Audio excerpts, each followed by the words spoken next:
Hello, hello. My name is Dove. If you are new here, then welcome. And if you are returning, then welcome back. And also, I love you. I know it's been a while since I've made one of these district deep dive videos. Initially, I was waiting until sunrise on the reaping came out because obviously we were going to get additional context. Wasn't sure what that was going to be. But life gets in the way. ADHD sends me down different rabbit holes, like the 2.5-hour video I made about the cubby ballads. But we're back, and this is the third installment of my 14-part series. Today we are going to be talking about District 7. Just want to say thank you so much to my patrons. They were the ones who voted on which district we were going to be covering today. Really excited to be talking about what is essentially my own backyard, so that's going to be fun. District 4 was a close runner-up, so that will be next. I also just want to say thank you to my patrons who have stuck around with me. I know I haven't been doing too much this summer. It's summer. I'm living my life. I know most of you will probably think, why the fuck are you telling me this? We don't care, and that's great, but some of you do care, and I want to assure you that although this is not my full-time job, I do still care about it. I do it when I can, and I do it when the passion strikes, and I don't want to burn myself out, because I know you guys also don't want me to burn myself out. So, before we dive in, I do have to give you the little speech that all of your favorite YouTubers give. If you like this kind of content, be sure to like, subscribe, leave a comment, consider joining my Patreon, all of that good stuff. Joining the conversation down below really helps tell the algorithm that this is good content that people want to see, which helps me out, makes this something sustainable that I can continue to do in my free time. So with all that said, we're going to dive in. Let's talk about District 7. So first up, we're going to chat about what we know about District 7 from the books.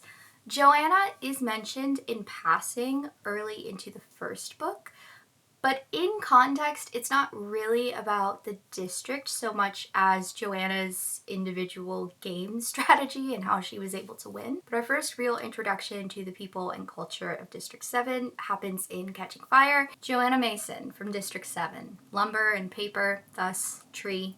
She won by very convincingly portraying herself as weak and helpless so that she would be ignored. Then she demonstrated a wicked ability to murder. She ruffles up her spiky hair and rolls her wide-set brown eyes. Isn't my costume awful? My stylist is the biggest idiot in the capital. Our tributes have been trees for 40 years under her. Wish I'd gotten Cinna instead. You look fantastic. My version of the Lord of the Rings people who are like, he broke his toe! He broke his toe when he kicked the helmet. My version of that is an elevator in a normal hotel, and they did not have the whole hotel shut down. So when Jenna Malone was stripping and stepping off the elevator, she did step off in front of people without warning as they were filming.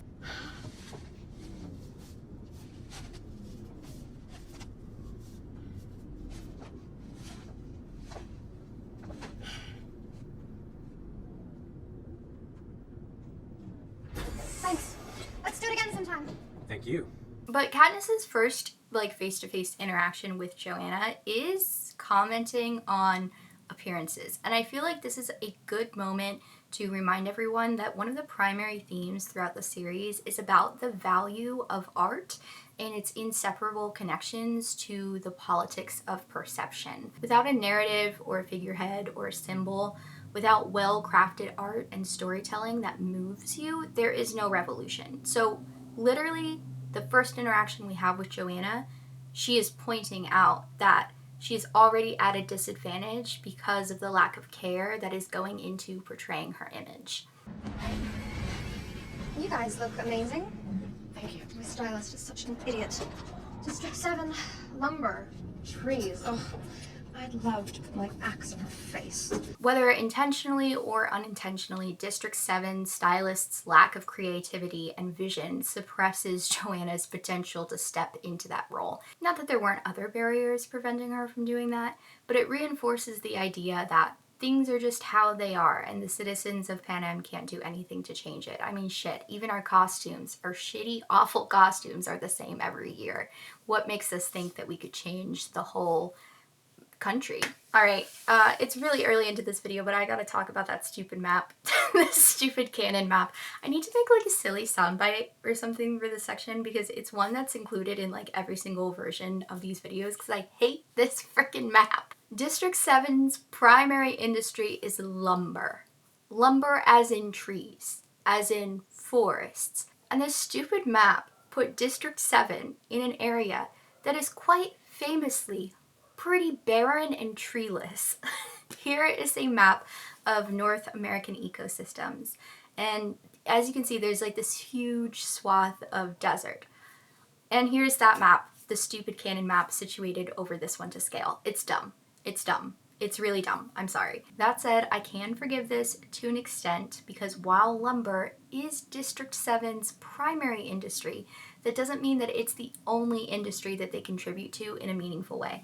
Just like in my District 6 video where we explored medicinal manufacturing, District 7 also has some offshoots away from just like the timber industry.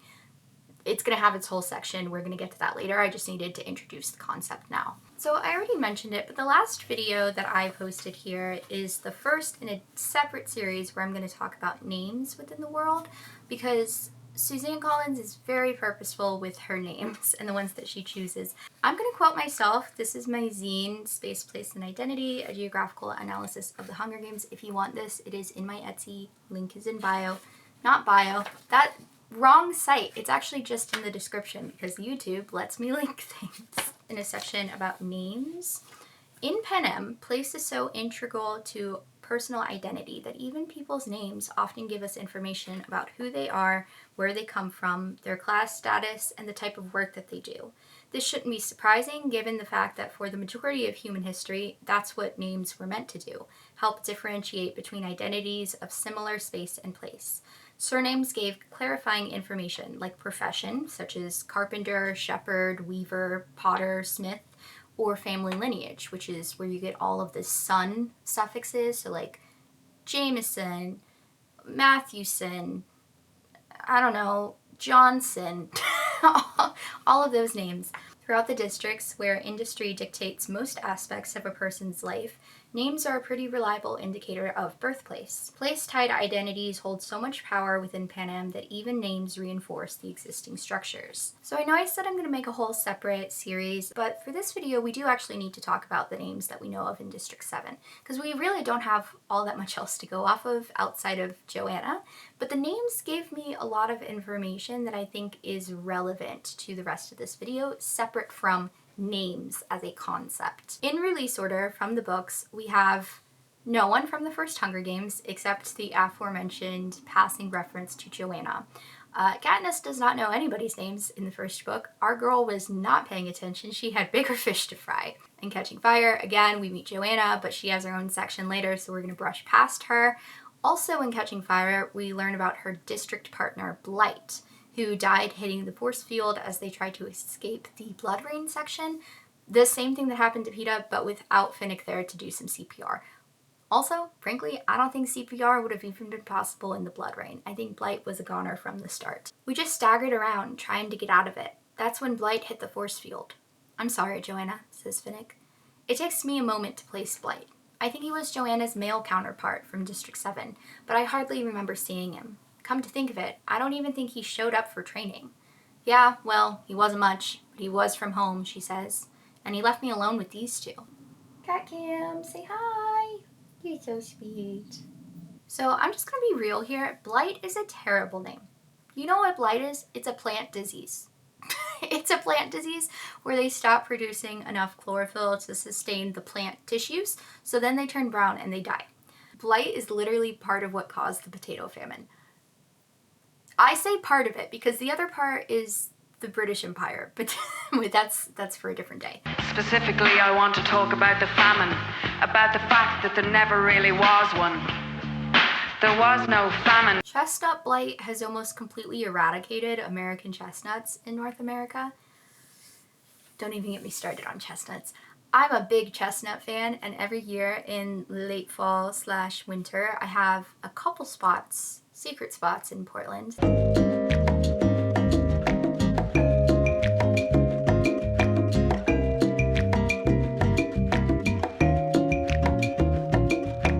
So American chestnuts used to be like an integral part of the forest system in a lot of North America. The American chestnut tree was once an American icon, a national symbol of strength, and a cornerstone of the Appalachian economy.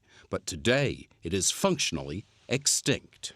Every year, it produced bushels of nutritious chestnuts, supported wildlife like we've never seen since, and it also sustained the people. During the early to mid 20th century, American chestnut trees were devastated by the chestnut blight, which was a fungal disease coming from Japanese chestnut trees that were introduced to North America from Japan. This blight is estimated to have killed between 3 and 4 billion with a B American chestnut trees in the first half of the 20th century alone. The girth of an American chestnut at maturity, they could be 18 feet. It's crazy. But around the turn of the century, Westerners accidentally imported a fungus from Asia that caused chestnut blight. And within 50 years, nearly all American chestnuts died, leaving behind only stumps and short-lived tiny trees. Could you imagine what would happen? A blight hits the sugar maple.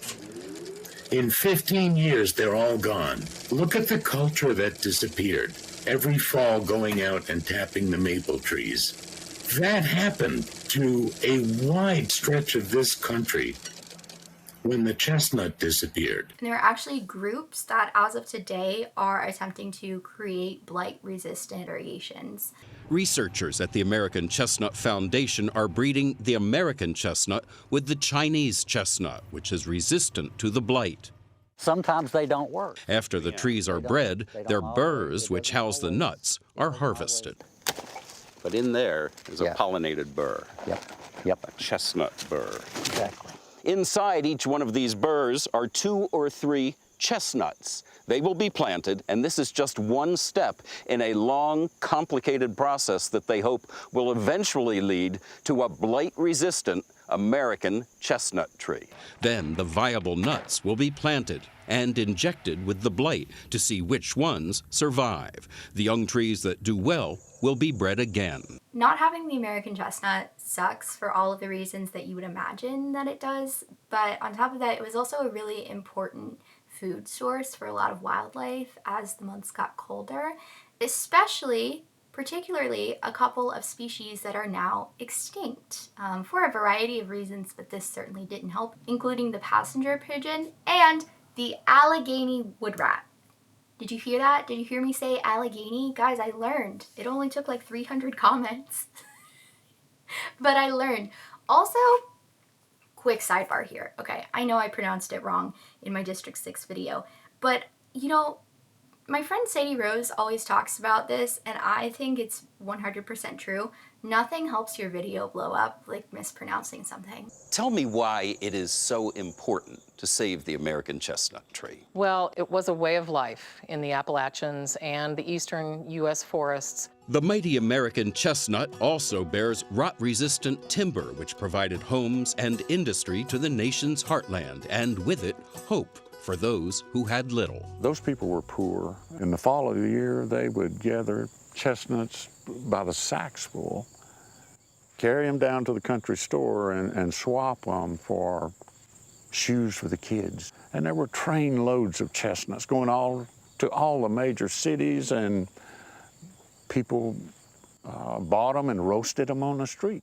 Now, chestnuts roasting on open fires across America are of the larger, less sweet European and Asian varieties. We want a tree that's competitive in the forest, grows tall, and replaces the American chestnut in that great form and timber quality. If researchers can rescue the tree, the American chestnut could serve both as a model for protecting other vulnerable plant species from insects and disease, and as a weapon against climate change, capturing more carbon from the air thanks to its larger size. We're blazing a trail for how people who care about this can restore the other trees we're losing. I think that's really the big story. So there's wheat blight, there's the chestnut blight, a citrus blight, a rice blight, a corn blight. Blight is literally the inciting incident in the movie Interstellar, in fact, and it's the reason that human life will no longer be able to survive on Earth. All in all, blight, terrible thing to name your child. Why would you do that? Why would you do that? The only connection coming to mind, actually there are two. Okay, two connections coming to mind. Number one, he was like an oopsie baby and a burden on an already struggling household, which doesn't make naming him that any better. In fact, arguably, that situation would make naming your child Blight even worse. But the other thing is, like Hiccup says at the very beginning of How to Train Your Dragon, how like you give your children ugly names, hoping that like that's where all of the bad luck will go to, as opposed to like the way you live your life. My name's Hiccup. Great name, I know, but it's not the worst. Parents believe a hideous name will frighten off gnomes and trolls. Like our charming Viking demeanor wouldn't do that. There's nothing to suggest that that's a belief they have in District 7, though, so I think they really just hated this child. He was set up for failure, man. Moving on to Ballad of Songbirds and Snakes, we have Lamina and Treach. Let's just be real. Treach speaks for itself. There is no explanation that is needed here. It's trees. Tree, CH, Treach. But Lamina is really interesting. When I first saw Ballad in theaters, I was honestly kind of annoyed that that's how they decided to pronounce her name. I think Lamina is a beautiful name, and I think in like normal world circumstances that makes perfect sense as to why they would pronounce it that way. But within this context, it doesn't make sense, and I think it obscures a connection even more than it already is obscured to many people who haven't like maybe thought as deeply about it as I have or we have. But the point that I'm getting at here really is just that why would you call her Lamina when her name is so clearly in reference to laminate, as in laminate flooring, the synthetic composite wood flooring that you'll often see in like newly built homes because nobody puts in hardwoods anymore. In this way, it wouldn't be lamina, it would be lamina. And I just think it literally doesn't matter, but I just think it's a shame to like isolate her within the story from that connection to home, especially when it's so clear that she finds comfort and clarity among the trees and up in the branches. I'm gonna keep calling her Lamina, but just know I don't like it. Throughout Ballad, Lamina is sort of an annoyance to Coriolanus. He really can't handle the fact that she openly weeps about her situation, as well as the situation of others in the arena that they've been forced into. It is so triggering to him. Coriolanus has his own issues, but her unapologetic display of the sadness and fear that she's feeling, as well as kindness and confidence and even mercy, sets him off while simultaneously really engaging the capital audience. Lamina gains tons of capital sponsors when she becomes the first tribute to reemerge from her hiding place, survey the arena, gather some weapons, and subsequently inflict the first kill of the games. Coriolanus had no recollection of Pup's tribute, except that she'd been unable to stop weeping at the first mentor tribute meeting. Pup had failed to prepare her for the interview, and had thus forfeited his chance to promote her. He couldn't recall her district. 5, maybe? A rather jarring voiceover set him straight. Now we see 15-year-old Lamina from District 7, Lucky said, mentored by our own Pliny Harrington. District 7 has the honor of providing the capital with the lumber used to repair our beloved arena. Lamina surveyed Marcus, taking in his plight. The summer breeze ruffled her blonde halo of hair, and she squinted against the brightness of the sun. She wore a dress that looked to be fashioned from a flour sack and belted with a piece of rope, and insect bites dotted her bare feet and legs. Her eyes, puffy and exhausted, were reddened but tearless. In fact, she seemed strangely calm for her circumstances. Without haste and without nervousness, she crossed to the weapons and took her time choosing first a knife, then a small axe, testing each blade for sharpness with the tip of her thumb. She stuck the knife in her belt and swung the axe loosely back and forth, feeling its weight. Then she made her way up one of the poles. Her hand ran down the steel, which was rusty and paint-splattered from some previous job. Coriolanus thought she might try to chop it down, being from the lumber district at all. Idiot. But instead she secured the axe handle between her teeth and began to climb it, using her knees and calloused feet to grip the metal. It looked natural, like a caterpillar making its way up a stem, but as someone who'd put in extra hours to scale the ropes in gym class, he knew the strength it took. When she reached the top of the post, Lamina regained her feet and slid the axe into her belt. Although the crossbeam couldn't have measured more than 6 inches in width, she easily walked along it until she stood above Marcus. Straddling the beam, she locked her ankles for support and leaned over towards his battered head. She said something that the microphones couldn't pick up, but he must have heard, because his lips moved in response. Lamina sat upright and considered the situation. Then she braced herself again, swung down, and drove the axe blade into the curved side of Marcus's neck. Once, twice, and then on the third time, in a spray of blood, she succeeded in killing him. Regaining her seat, she wiped her hands clean on her skirt and stared off into the arena. "That's my girl," Pup cried out. Suddenly, he appeared on the screen as the Heavensby Hall camera streamed his reaction. Pup grinned, revealing bits of his morning eggs and his braces, and gave a fist pump. "First kill of the day. That's my tribute, Lamina from District 7, he said to the camera. He held up his wrist. "And my communicuff is open for business. Never too late to show your support and send a gift."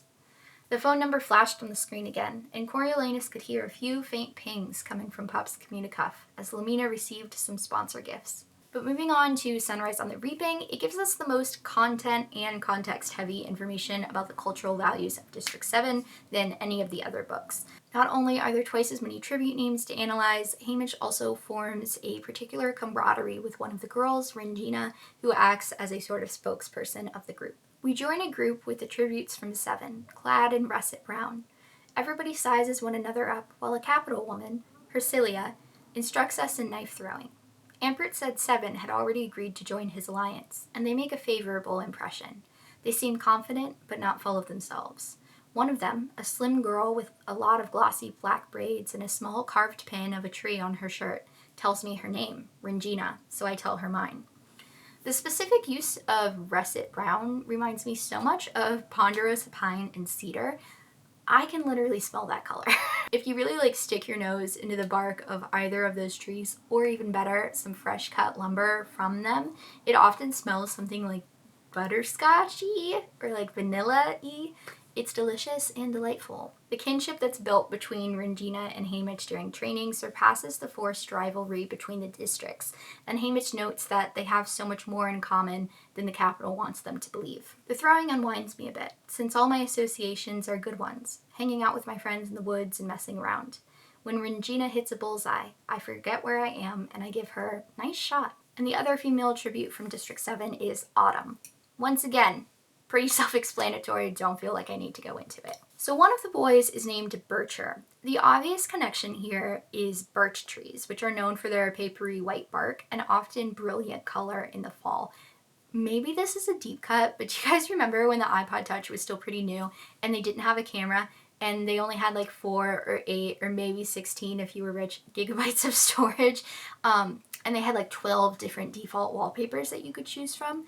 There is one of them that was a photo of birch trees in the fall with bright yellow leaves. That was my iPod background from the moment I got the iPod Touch to the moment that I discovered One Direction, because after that it was just a rotation of my current favorite Neri photos on any given day. I digress. But his name being Bircher and that being a reference to birch trees is a bigger hint than you might think, and certainly a bigger hint than I thought. The distribution of birch trees outside of individual ornamental plants is very limited in the Pacific Northwest. So here's a map of that distribution, and you'll see that for the most part, the range is very far north and relatively far to the east of the district boundaries that I am imagining at this point. There's a couple isolated areas here in eastern Oregon around the towns of Joseph and Enterprise, if you've ever hiked in the Wallowa Mountains. Gorgeous up there. There's also a small piece of northern Washington around Bellingham, but the most prevalent distribution south of the Canadian border is northern Idaho and western Montana. Now, a quick note on Canada, just because I'm bringing up the border here, I need to give you a couple of disclaimers. When we are talking about the borders of Panem, I am not operating under the assumption that Canada is entirely uninvolved in the nonsense and that the districts end along the current borders. In fact, 70% of Canadians live south of the 49th parallel, which is what the western border, most of Canada, is sitting on, is the 49th parallel. Portland is at the 45th. That said, when we're talking about providing resources and the relative proximity to other districts, it makes more sense to expand a bit east than to expand too far north. Because now here's a sub-disclaimer, because the reference photo that I showed you for the range is based off of the Mercator projection, which is a great map for directional navigation, but it warps the actual size of land the closer that you get to the poles. So the closer you are to the equator, the more accurate the size of any given state or country is. The further away you are from the equator, the more stretched it gets. It looks bigger than it actually is. If you have no idea what I'm talking about, Map projections are basically different ways that we have found to convey the three-dimensional spherical, technically a geoid, but we're not going to talk about it, spherical world that we live on onto a two-dimensional plane. So like it's a puzzle that asks, how are you going to cut up the sphere so that you can see it all on one page? There's a lot of ways to answer the question, but there's no way to answer it without making concessions on how accurate different aspects of this map are. So I'm not going to get too into the weeds here. That's a lie. I'm going to get a little into the weeds, but not as much as I could, so be grateful. There's this thing called, oh, how do I say his name? Let me check. There's a thing called Tisso's indicatrices. I can't tell you how many times I've looked that up, how to say it in the past minute. Immediately said it wrong as soon as I tried to re-say this line. When it's a globe, when it's like a perfect sphere, all of these circles should be the same size. What we're doing is when that sphere is projected into a flat map, all of those circles that we know are just circles are warped in the same ways on the flat projection that the rest of the map is. The Mercator projection is basically the most common projection. That's the one that most of us think of when we think of like what a map looks like. And here is that projection with Tisso's indicatrices. Oh my god, I'm struggling every single time I say the word. And you can see that the further away you get from the equator, the larger things seem. The Mercator projection is pretty bad at size, but it's really good at directional mapping. If you don't necessarily care about directional accuracy, the Gall-Peters projection is my favorite one that has equal area. The size that you see is the size that it is in comparison to the other things that you see. But this one, the actual shape of the land masses are distorted, and you can see that here with Tisso's indicatrices. Oh my god, I'm giving up. With Tisso's circles, that's what we're calling it here. My personal favorite projection is the Robinson projection, which is a compromise between both area and direction. It's not a perfect representation of either, but it is a decent representation of both. I particularly like the approach that the creator, Arthur H. Robinson, took when he was creating it, as he viewed it more as representative art with a distinct goal, first and foremost, rather than a display of mathematics. About his creation, he said, quote, "I decided to go about it backwards. I started with a kind of artistic approach. I visualized the best looking shapes and sizes. I worked with the variables until it got to the point where, if I changed one of them, it didn't get any better. Then I figured out the mathematical formula to produce that effect. Most map makers start with the mathematics." To the point that I was initially making. It's not that I don't think Canada is included in Panem, but rather that these relatively rural parts of Western Canada, especially the further north you get, are far less likely to become more heavily populated than they already are, and they're pretty sparsely populated. But back to the names, specifically Bircher, I really think that his name helps us establish the scope of the landmass we're working with for District 7, and it suggests that he comes from one of the larger settlements in the outskirts of the district, such as present-day Coeur d'Alene in northern Idaho, present-day Seattle, Tacoma, Bellingham, that sort of area, or even up into Victoria, BC in Canada. And then finally, the final tribute from the 50th Games is Heartwood. So we're going to do a little tree anatomy lesson here because I think it's relevant. Working from the outside in, we've got the outer bark, which provides protection and insulation from moisture and temperature fluctuations.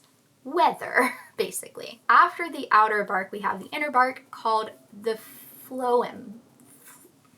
Let me check that. Oh, I said it right. Oh my god. Go me. Then we have the inner bark called the phloem, which transports the nutrients throughout the tree.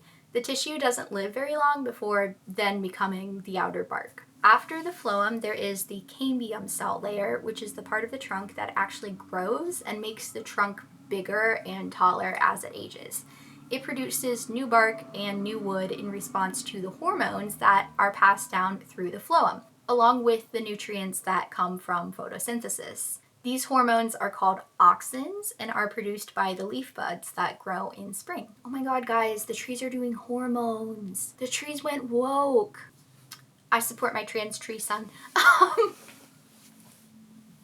cut down trees where a hill suspended and a roar. I wish I'd been a girlie, just like my dear papa. I cut down trees where a hill suspended and a roar. I wish I'd been a girlie, just like my dear papa. Oh, Travis! And I thought you were so fudge! After the cambium cell layer, there is sapwood, which is the new wood that distributes water throughout the trees, and that's what supports photosynthesis. As this wood loses its vitality, it then turns into the innermost layer, heartwood. Heartwood acts as the central supporting pillar of the tree. Technically, it's dead, but it will not decay or lose its strength so long as the outer cell layers are still intact. It's made up of hollow cellulose fibers bound together by a chemical glue called lignin.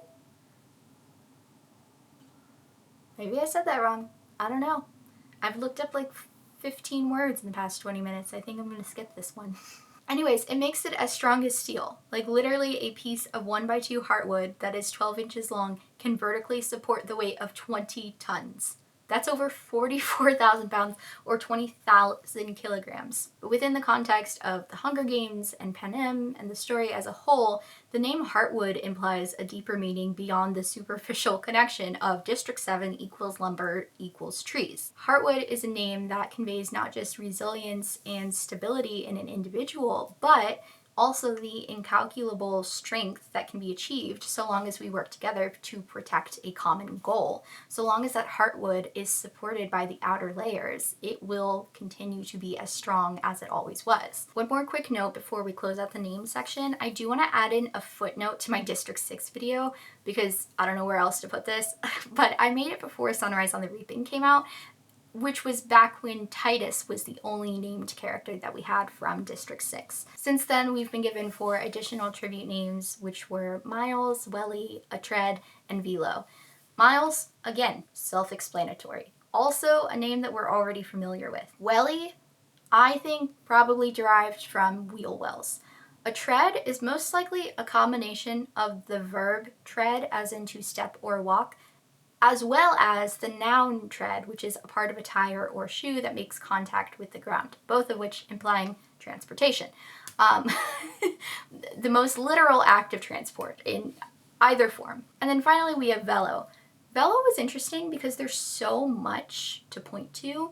Velo is a prefix for the Latin velox, which signifies speed, and also the root of the present day English word velocity, conveying the same. But velo is also a common term for bicycle in French, the same way that we use bike instead of bicycle. Mike instead of mycicle. That wasn't funny. I don't know why I said that. But velo is also a brand name for bike accessories. I am surprised by the continued presence of bicycles in the revealed culture of District 6. That's one form of transport that I did not mention a single time, I don't think, in my District 6 video. And yet here we are. Velo is the bicycle name and Welly has her bicycle bell token. And I thought it ended there, but then I learned that velo is also a Latin conjugation of a verb meaning to hide, conceal, or cover up. As in, you know, the way most of the District 6 tributes just disguise themselves and hide out for as long as they can. Suzanne, your mind. Although the area has been populated by native peoples for thousands of years, white people didn't really start exploring it until the early 1800s. Quite famously, the Lewis and Clark expedition was commissioned by Thomas Jefferson after the Louisiana Purchase in 1803. The goal was to find a northwest passage that avoided the desert climate of the Southwest, which was Spanish territory, and establish an American presence in the area before somebody else did. 1803 was the year of the Louisiana Purchase. A vast area of land between the Mississippi River on the east and the Rocky Mountains on the west was added to the United States. Thomas Jefferson was president. At his direction, an expedition was planned with Meriwether Lewis and William Clark in command. The goal of the expedition was to follow the Missouri River to its source and then find the best route by water to the Pacific Ocean. Jefferson hoped this expedition might also strengthen claims of the United States to the Oregon country. Up front, I need to say, the Lewis and Clark expedition, morally complicated. It is a morally complicated piece of history. Ultimately, it was funded with the intent to establish U.S. sovereignty over native lands, which is illegal and also stealing.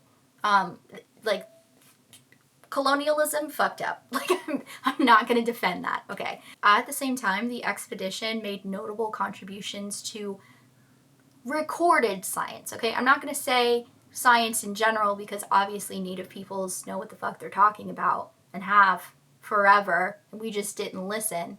But a lot of this information was the first time that, like, Western influence really took it into consideration, and official science literature grew from it. William Clark kept journals throughout the journey and created detailed scientific drawings of newly discovered, again, newly discovered to white colonialists, species, and he also attempted to map their journey, which resulted in the first accurately drawn maps of the area. Prospecting for a land grab was the primary motivation, and I'm not about to defend that in any way, but things like building peaceful trade relations with tribes previously unknown to American colonial powers and learning more about the natural resources of the area were also wrapped up in that. So, like, it's good and bad. It's morally complicated. In a way that is seemingly contradictory to the mission, the expedition party itself acted in ways that were relatively progressive for the time. Besides Lewis and Clark themselves as leaders of the expedition, and I don't know, probably some other white guys that are notable members of the party that I don't really care about, the two most notable members of the expedition were York, who was an enslaved black man and personal servant to Clark, and Sacagawea, also known as Sacagawea depending on who you ask, and her infant son. She was the Shoshone wife of a French-Canadian fur trader who is also on the expedition. There is an American pioneer who's often left out of this story. We're going to make sure he gets his recognition today. His name is York. He was William Clark's slave, and he's a big reason why everyone made it back from this 2-year journey alive. His blackness and his skill set was crucial to the survival of this expedition trip. Lewis and Clark, known as the explorers of the American West, but someone else who's every bit of an American pioneer is often overlooked. You have a man who's part of this military group that's not getting paid, that's not charged with a task, but he has to do the same thing. And he proves so useful on the expedition trip. York, slave and body servant to William Clark, helped keep his master and everyone else on the journey west alive. An expert hunter, master of military skills, and the main reason why Lewis and Clark were able to trade with the indigenous people living out in the Western Territory. He goes on this 70-mile trek to find one of the Shoshone tribes. His skin color becomes the connection to building trust, and his contributions don't go unnoticed. In her efforts to get Lewis and Clark across the country, she faced countless challenges, and now that face is on a gold coin. But the mystery surrounding her starts with her first name. I'd say Sacagawea. It used to be Sacagawea. That's how it was when I was a kid. But historians think the new pronunciation is more like what Lewis and Clark actually called her. A lot of the expedition has been romanticized and exaggerated in the folklore that came of it, such as Sacagawea being their guide, when really she had been a valuable member of the party, but as an interpreter, not as a guide to the unknown. This is the Elkskin Journal, the only one left from that expedition. When one of their boats capsized, she saved some of the journals and documents. She was a purchased Shoshone bride of an interpreter and didn't have much of a choice in coming along with their infant, affectionately called Pump. I mean, it would have been hard under the best of circumstances, but to have a little baby, I think it would have been incredibly difficult. A lot of it has been romanticized and exaggerated. A lot of it is also true. After reaching the Pacific Ocean, but before returning from their now completed mission, the members of the expedition needed to decide where to spend the winter. Every single person in the expedition was allowed to vote and voice their opinion. On November 4th of 1805, in the vote at Station Camp, York became the very first black man to be given the opportunity to vote in the U.S. with equal say. He had untold freedoms going on this expedition trip. He voted for the first time. Sacagawea was also consulted. Her vote wasn't tallied, but her opinion was valued and taken into thorough consideration by all members of the party. She wanted to stay somewhere where there was lots of wapato to make sure that they had enough food. The results of the vote, unfortunately, went against Sacagawea's suggestion, but she ended up being right, as expected, and the group suffered health issues with malnutrition and food poisoning from spoiled meat as they were trying to get through the winter. But her input didn't go unheard or unvalued. The fact that it was recorded in these journals meant that more than a century later, suffragettes used this story as evidence towards why women deserve the right to vote. They were like, look, she got to do it. She was right. Y'all didn't listen to her, but she was right. She became kind of this big myth in the early 1900s when the women's suffrage movement was really getting going. Yes, myth. The truth is they might have overstated her importance as a navigator, and they probably would have made it west without her. However, she was still very important as both a translator and a diplomat. She and her baby, the fact that they were there, it made the party look less threatening. Sacagawea may have been the first woman to vote in the newly expanded U.S. on the new camp location. Which is just so typical. Like, yeah, of course, you're going to use the Indigenous woman as a symbol, right? And then you're going to undervalue Indigenous women who aren't protected by folk hero status. Sounds about right.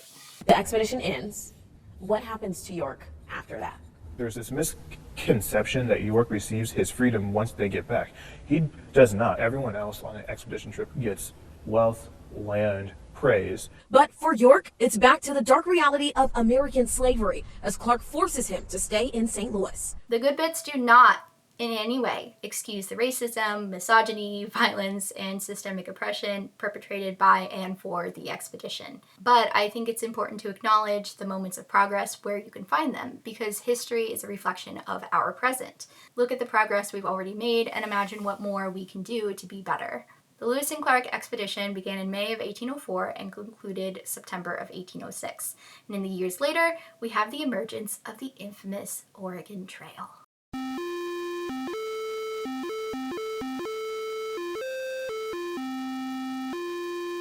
You really can't talk about the Pacific Northwest without talking about the Oregon Trail. And by that I mean both the historic wagon route as well as the classic series of computer games spanning from 1971 to the present day. We are actually still making Oregon Trail games in a variety of mediums. Okay, so I don't own any game systems, and in 2020 I literally bought this handheld. It's dead right now and I don't want to get out a screwdriver to put in new batteries, but I bought this handheld Oregon Trail game during lockdown for like $25. Since 2021, they've literally developed versions for the Xbox One, the Nintendo Switch, Apple Arcade, PS4, and the PS5. When it comes to what game I specifically played as a kid on the family computer, in the family computer room, remember those? I think I was playing the 4th edition PC version, which came out in 1999. I do feel like people who are slightly older than me think I must be too young to have had that computer room experience, while people younger than me think that it makes me geriatric. But I'm not quite 27 as of recording this. I have like a month.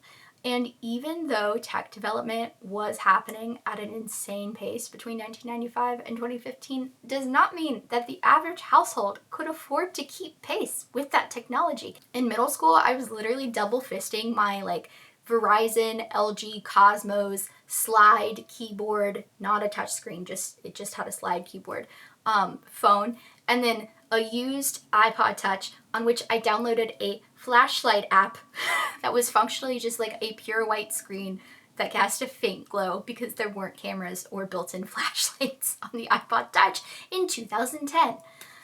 Nobody in my family got a smartphone until December of 2013, my freshman year, when I got the iPhone 4 for Christmas. That's a solid 5 years after smartphones came out. Guys, I was 15 years old. It hasn't been that long. I am so solidly like Z-lennial that it's actually kind of ridiculous. I had a millennial childhood and a Gen Z college experience, which for the record, I would recommend. Being 16 in 2014 was pretty awesome, actually. Anyways, back to the literal Oregon Trail. After Lewis and Clark returned, they began to prepare their journals for publication. The manuscripts were initially edited by Nicholas Biddle, incredible name, a finance guy from a prominent family in Philadelphia. Those manuscripts were published in 1814 and served as the official account of the expedition until 1904, when the unabridged version of the journals were published and people became aware of the scientific study and information obtained on the trip. which Biddle had omitted because science isn't interesting, I guess. He took out all the good parts. He literally was like, look, colonization, and took out all of like the scientific study. Really shows our priorities here. And I don't mean that as a compliment. So in 1905, there was a celebratory centennial exhibition here in Portland. And without doxing myself, it is cool because I regularly encounter the bones of this exhibition still left behind in Slabtown in Northwest Portland. It ran for a total of 4 months and attracted over 1.6 million visitors. It's not technically considered a World's Fair, but like functionally it was one. It's more of like a technicality thing because the World's Fair organization didn't declare, whatever. Functionally, it was a World's Fair, and it had exhibitions from 21 different countries. They built a bunch of buildings, a lake, and they also extended streetcar access for visitor convenience. They made public transit better so people could go to their exhibition. I wish we still had priorities like that. Oh man. Do we think they'll finish the LA trains for 2028 Olympics? Because I kind of doubt it. It would be awesome. I kind of doubt it. The fair was even lit up at night with incandescent lights, which were still relatively new and expensive in 1905. Like sure, they had started popping up in the 1880s, but remember what I said about the slow spread of technology? You gotta multiply that by a ton when you're considering they don't even have local radio yet. Like that, like everything is still by letter. But the most notable piece of construction was the Forestry Building, which boasted itself as the world's largest log cabin. It was made of 54 unhewn logs, and the inside displayed a gallery of Native American photos, local forestry products, and taxidermy displays of local wildlife. The building stood until it was destroyed by a fire in 1964 and inspired the Western Forestry Center as a replacement, but nothing can ever truly live up to the original, because straight up, we don't have lumber like that anymore. It's gone. You gotta wait another few hundred years to get trees like that again. So even after the full manuscripts of Lewis and Clark were published and the expedition centennial was being celebrated on a large scale, the exhibition still remained a relatively shallow appraisal of the journey. Basically, they were like, hey guys, don't you wish that was you? Don't you wish you were a cool, adventurous explorer like these fine Americans? They didn't really like dig much deeper into the story. They glazed over it with like mythic folk hero colored glasses. It wasn't until the expedition's bicentennial, 200 years later, when a comprehensive anthology was finally compiled and published by Gary E. Moulton. It contains the unabridged versions of not just Lewis and Clark's journals, but all of the surviving manuscripts written by any and all members on the expedition, which is pretty darn cool. In the years following the expedition, there was a slow stream of early settlers coming in to set up fur trading posts. Multiple fur trading companies began pouring incredible amounts of resources into finding more travel passages and mapping out detailed topographic maps. When the demand for beaver skin was dying due to changing fashions, which great place to set up a fur trading post in the Northwest, the beaver is our state animal. We are also the only state with a double... Do you guys care about this? We're also the only state with a double-sided flag. On one side, we have our little state crest, seal, whatever, who cares? The other side is a beaver. That's the fun side. Business in the front, party in the back. When the demand for beaver skins was dying due to the changing fashions, they took over the beavers' jobs and they started logging to supplement lost profit.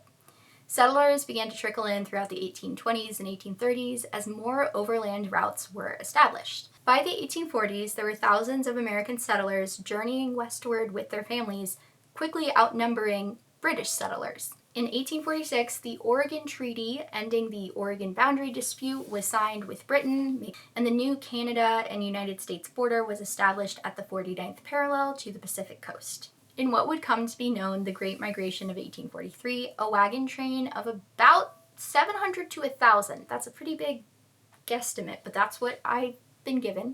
That's what the historians say. About 700 to 1,000 immigrants left for the Willamette Valley. Because of the sheer size and numbers, they figured they'd be able to build a safe overland passage for the wagons as they went. They had to get creative in some places, like disassembling their wagons and floating down the Columbia River to get past Mount Hood, but they did make it. By 1846, that problem was solved by Barlow Road, which went around Mount Hood, and multiple sections of it still exist as usable dirt roads to this day. And this part isn't area specific, but you know I can't pass up the reminder that this was in fact the same period of time that Brigham Young was leading the LDS settlers to Salt Lake City. So these things are happening at the same time. As all these new settlers poured into the Columbia Basin, the logging industry grew rapidly.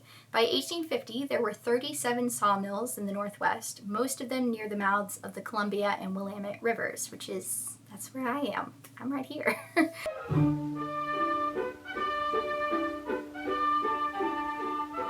Bordering the Pacific Ocean in the northwest of our country are the states of Washington and Oregon. These states have abundant water power and extensive fisheries, farmlands, and forests. Because of its many natural resources, the region is prosperous with growing cities like Seattle, Washington. Seattle is a busy center of shipping and commerce, largely because of its fine harbor, which is nearer to Alaska and the Orient than any other seaport in the country. Portland, Oregon is the Northwest's second largest city. It is a port on the Willamette River and the industrial center of Oregon. Northwestern cities are among the youngest in the country and are still growing. According to the Northwest Power and Conservation Council, quote, in 1899, the Pacific Lumber Trade Journal declared that lumber was king in the Northwest, as all but 7 towns in western Washington were dependent on lumber for their economic livelihood. In 1914, logging provided 55% of the payrolls in the Northwest. Behind farming, it was the most important industry in the Northwest. Around 1900, the declining lumber industry of the East and Midwests, where forests largely had been harvested, began a steady shift to the West. There was mounting public opposition to logging on public land, and so lumber companies increasingly bought their own forests. The federal government gave vast acreages to railroad companies as incentives to build their lines in the West, and the railroad companies both managed and sold vast forest tracts. But then, oh no, the Great Depression happened. It of course hit the logging industry too. It hit everything, that's what it did, because the demand for literally anything and everything besides jobs and foods disappeared. With the Depression of the 30s, the nation again looked hopefully to the Northwest frontier, seeking opportunity in a still undeveloped country. But the Northwest, too, was feeling the impact of a worldwide depression. More than half the industrial workers were in forest industries, and the world no longer called for the logs and lumber of the Northwest. Mills were abandoned, some never to reopen. So there were no jobs for incoming workers. Everywhere, the same story. Men looking for work, not finding it. But then, war! As I'm sure you know, war. It's bad for people, it's great for business. During World War II, the Northwest logging industry increased substantially. Loggers moved farther into watersheds and used more sophisticated equipment. When a tree has been felled, another crew of men moves in to trim off its branches and saw the trunk into smaller lengths. When the logs have been collected, they will be transported to the sawmill. One of the tall trees on a high spot near the clearing is selected as a spar tree. The top and high branches of such a tree must be cut off. The man who does this work is called a topper. Because he has the most dangerous job in the forest, he receives more money than the men who work on the ground.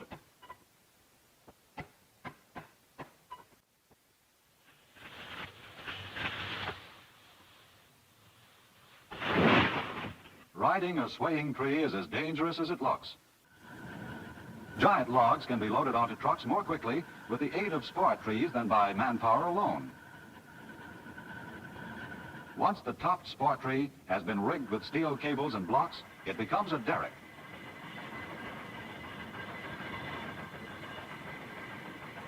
With this derrick, logs can be lifted over stumps and other obstacles to load on trucks.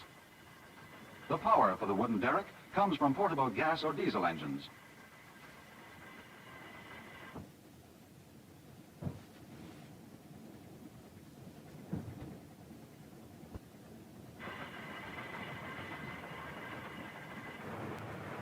Because there is so much rain on the western slopes of the Cascade Mountains, the logs can be moved only when the ground is dry enough for trucks to use the dirt roads. Logging roads were built on steep slopes along the salmon and steelhead spawning streams in these watersheds. Post-war rebuilding is always big for people who are invested in the right things.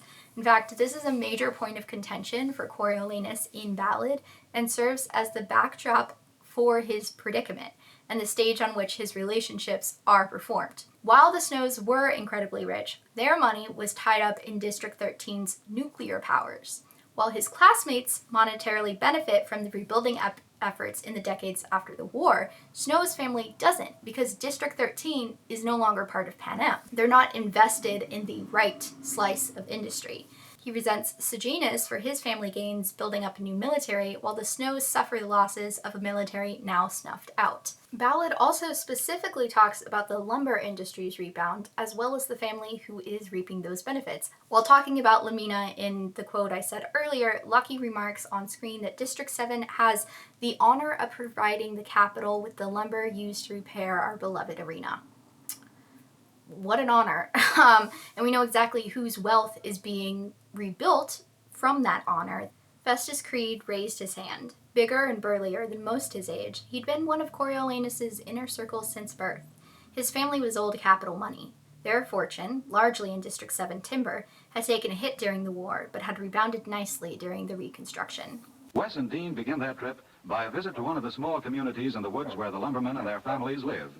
Many of these towns are owned by the companies which carry on the lumbering operations. If you're in the business of wood, you gotta have trees.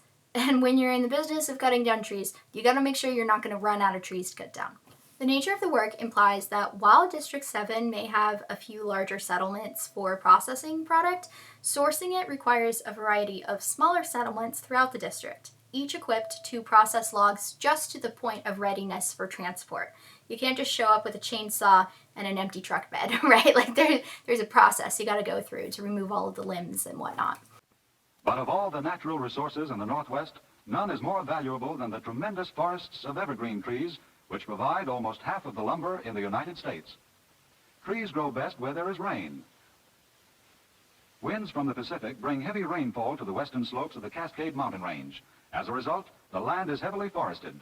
But on the drier eastern slopes of the Cascades, the forests are not so dense. Despite the reputation that the Pacific Northwest has for its dampness, like the twilight of it all, that's just one of the many ecoregions in the area. While the western parts are indeed filled with these lush green forests, a much bigger portion of it than I think many would expect is just like dry desert open plains. When it comes to climate, yeah, a lot can change in 200 to 300 years. I gotta make a video about timelines, geez. There's like a 0% chance that we're gonna see new forests pop up where there aren't any historically. Like, no trees means no relevant resources, means no people. At least when your district is all about lumber, right? So for the most part, we can actually count a lot of the region out for potential settlements. You can't talk about the timber industry without talking about forests and wildlife habitat. I'm gonna give a quick disclaimer here that this video passes weirdly close to like real things that I work on in my real day job in basically the same location. So I don't want to dox myself, so I can't get too specific about some things, but at the same time, like, I know things, I know them, and to a point you're gonna have to trust that I know them.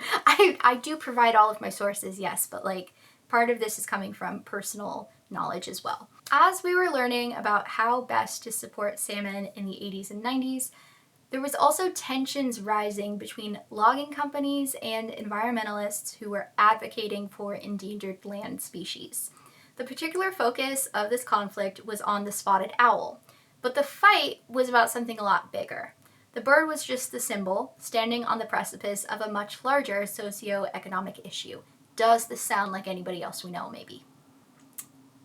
A bird as the symbol? Anyways. Environmentalists use the bird's preference for old trees as a rallying cry to protect the bird under the Endangered Species Act, thus preventing chainsaws from leveling its forest habitat.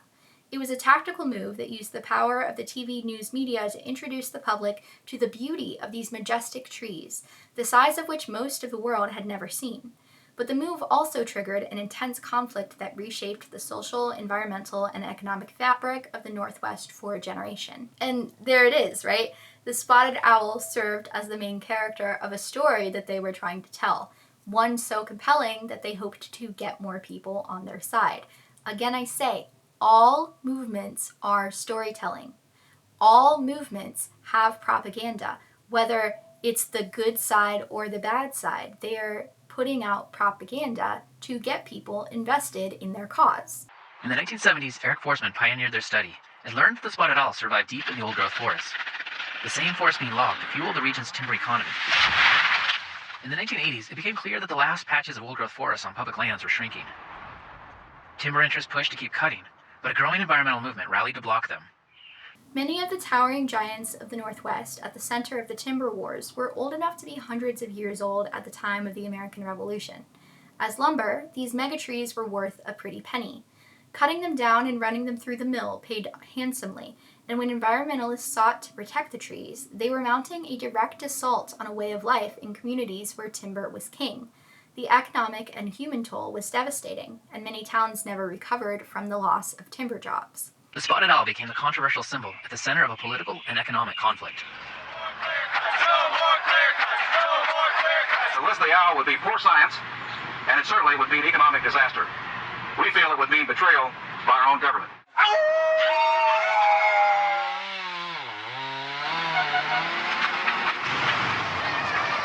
Is timber not put here for man's use? You are a hypocrite, buddy. There's going to be so many people that are outraged. This is all out war. Somebody could be murdered in this whole event. You know, people refer to it as the Spotted Owl Wars, and it was in some ways a war. It was, very strong feelings on all sides, and something that was not easily solved. They're going to shut the mills like this in Oregon and Washington down. So in capitalism, there is an inherent function of something like a logging company to extract resources in such a way as to maximize profits. In the process, this either downplays or completely disregards the inherent value of those exact resources pre-harvest. While there is the occasional regulation that's there to force these mega corporations to take things into consideration that aren't just their shareholders' profits, let's be so real, there's not enough of them, right? They are not forced to account for the impact that they have on communities, employees, and ecosystems. And then even worse, when there are regulations to prevent these negative outcomes, it doesn't even actually prevent companies from doing bad things. All it does is fine them. Fines are not a punishment. Fines are not a law if you're rich, and these companies are rich. The mitigation dollars that they have to pay are supposedly meant to offset the damage that they know they're doing by throwing the money at a parallel problem. But they're doing that instead of just, paying people to problem solve and innovate and find a nice medium that's sustainable for the company far into the future. But no, they're not going to do that because in the short term, it's literally cheaper to just pay the fines. Who gives a shit about the long term? God forbid they lose a buck or two. In the same vein, I think about all of these oil and gas companies that are fighting tooth and nail and dumping billions of dollars into lobbying Congress so as not to impede on their industry, instead of using those same billions of dollars to invest in renewable energy sources for the future. And the worst part is, that would literally make them more money. But, greed rots people's brains, and these mega corporations and the people who run them are inherently evil. So it's not like it's unexpected, but it is anger-inducing. I am both mad and disappointed. And because this unethical extraction of resources is the norm that we're familiar with, I do see how people could make this connection and then go a step further and deduce that any and all extraction of resources is inherently unethical. Pendulums swing, right? And there is a subset of people who think that humans should just leave nature alone entirely. But to be clear, What we consider nature and wilderness is entirely a social construct. And this concept was brought to life, at least in like Western ideology, by the naturalist philosophers of the 19th century. So this is people like John Muir, Gifford Pinchot, my personal favorite of them, Aldo Leopold, and my personal enemy, of whom I am a long-term and dedicated hater, Henry David Thoreau. Fuck you, Thoreau. Literally, fuck you, Thoreau. This rich kid writing about how he's so brave for stepping out into solitude of the wilderness and how much he learns and how important it is to be independent. Meanwhile, he's literally a short walk from town and his mommy does his laundry. I fucking hate this guy. I really do. And don't even get me started on Into the Wild. The fact that y'all love that, so many people fucking love Into the Wild, and I do not get it.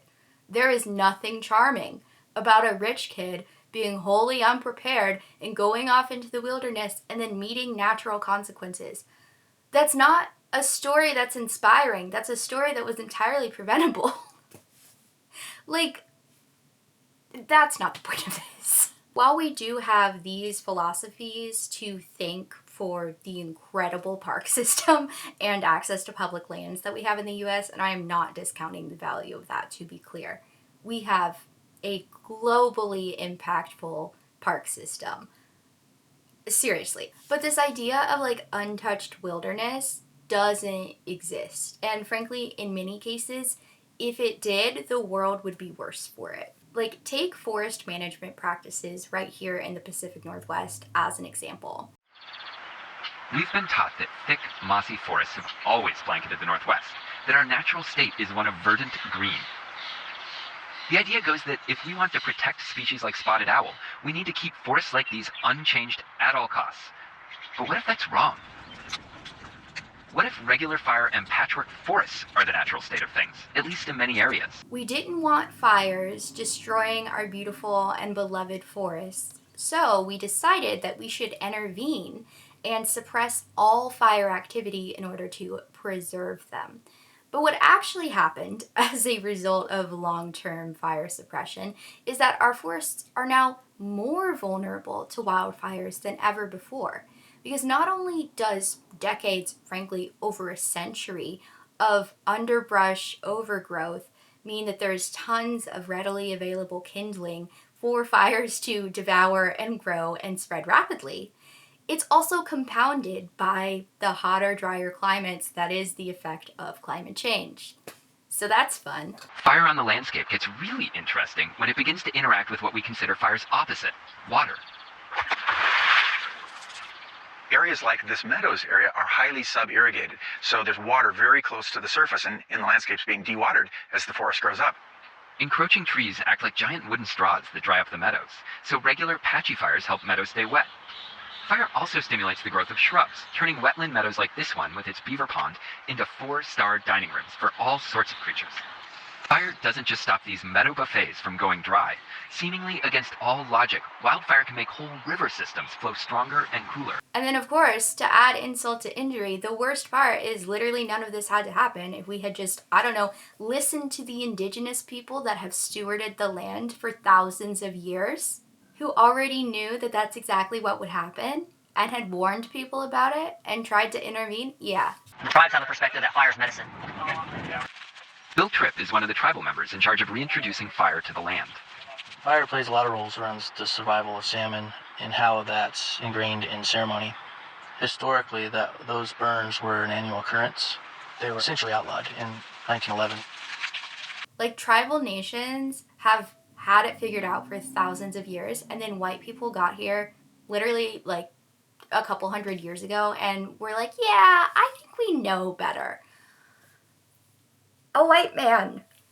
Typical. A white man broke in today. A white man? No! What does security do about it? Nothing. Typical! But even still, there is this deeply held misconception by many that ecosystems are best left alone entirely, that any disturbance caused by humans is bad, including the disturbance from recreators.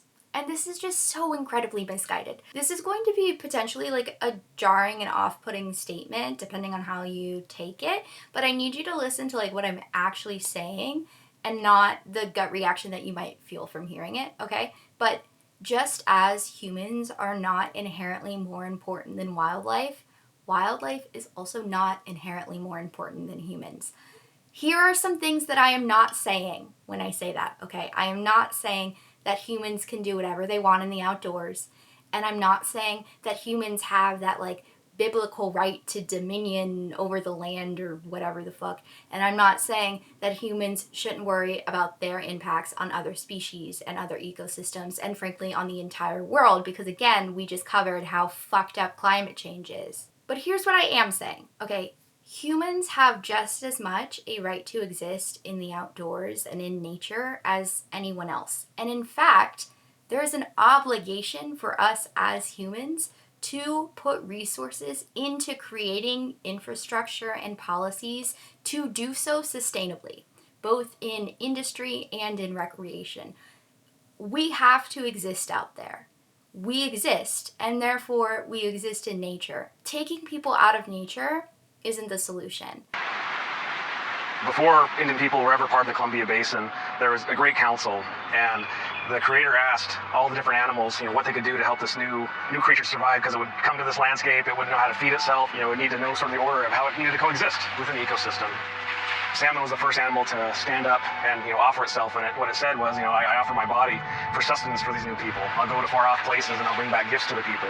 My requests are that they allow me to return to the place that I was born, and also as I do these things for people, I'll lose my voice, and that their role is going to speak up for me in the times that I can't speak for myself. But people and the environment is genuinely like a very difficult thing to balance. And the nature of my 9-to-5 means that I have direct relationships with resource managers and biologists and other people whose whole careers are dedicated to finding that balance. As a rule, all outdoor recreation is gonna disrupt animals in the environment. Whether that's like an obvious disruption when you're doing things like four-wheelers in the backwoods, or if it's something more subtle like you're hiking or maybe you're trail running. There's a huge spectrum of what it looks like in regards to impact, but it's not anything resembling like a straight line. It's very nuanced and complicated. I had the pleasure of speaking with a forest planner whose whole job it is to plan and build trail routes, taking all sorts of factors into account so as to disrupt the ecosystem as little as possible, and also provide infrastructure for humans to recreate responsibly. You see where I'm going here? Like you have to account for both. At the end of the day, recreation isn't just like, oh, it's something I think people should have access to and making it sustainable is important. It goes beyond that. It's also like actively important to the continued safety of animals and their habitats. When you enjoy public lands, you then understand their value and what a gift they are for us to access. Using those lands gives you emotional ownership over them, and that's what makes people want to invest in protecting them long into the future. I need you guys to understand that hunters and anglers are the single most influential and results-driven group in the conservation sphere that isn't like literally part of the Bureau of Land Management or ODF&W, the Department of Fish and Wildlife. When it comes to people who are just members of the general public, it's hunters. Hunters have the most influence in conservation. That food goes into your body and it goes into your soul. So that's that spirit that comes in. That white carnage. It provides for us. We can at least provide for the spirit, right? If we are what we eat, and what we eat is of a place, then we are that place. Its health is our health. Its future, our future. And okay, nothing against vegans. I respect the vision. Food is a very complicated and like personal aspect of culture. I'm not gonna dog on people for their dietary choices, okay? But hunters actually do more good for animals than those who are making a conscious effort to avoid using animal products for moral reasons. I have a whole soapbox I could go on. I'm not going to though. But I could. But I could. The one thing, I guess maybe I am going on half a soapbox. If there is one thing that I could say on the topic, just for the love of God, stop buying vegan leather. It's not leather, it's plastic. It's just plastic, and it's going to start flaking in less than 2 years. And if you don't want to support like any type of animal products industry in any way, I totally respect that. Just buy secondhand leather. But back to hunters. If you are not coming from a place where hunting is like a normal aspect of culture, which a lot of places it is. Like if you live in rural areas, you probably know hunters, right? Maybe that's less so the case the further north you get, but I certainly grew up around hunters. My family never did. We're all huge animal people. None of us have the stomach for it. But like my neighbors would go up to West Virginia from Florida every year because they had property there to hunt venison. And then we got free venison. That part was nice, actually.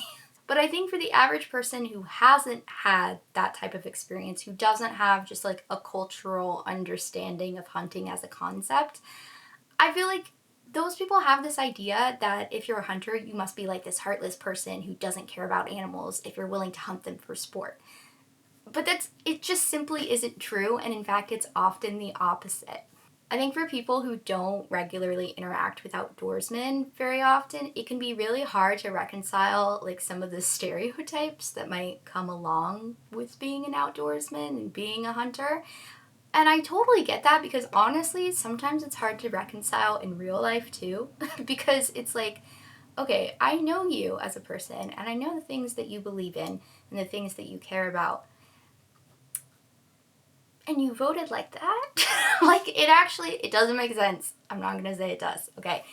That said, those same people are often the most passionate and most involved in moving habitat restoration and wildlife conservation forward. And that includes when it comes to like protecting endangered and at-risk species, as well as preventing poaching. Obviously, I'm not talking about trophy hunters here. Like, I think the people who like go to Africa just to kill big cats and stuff like that are weird as fuck and don't like that, okay?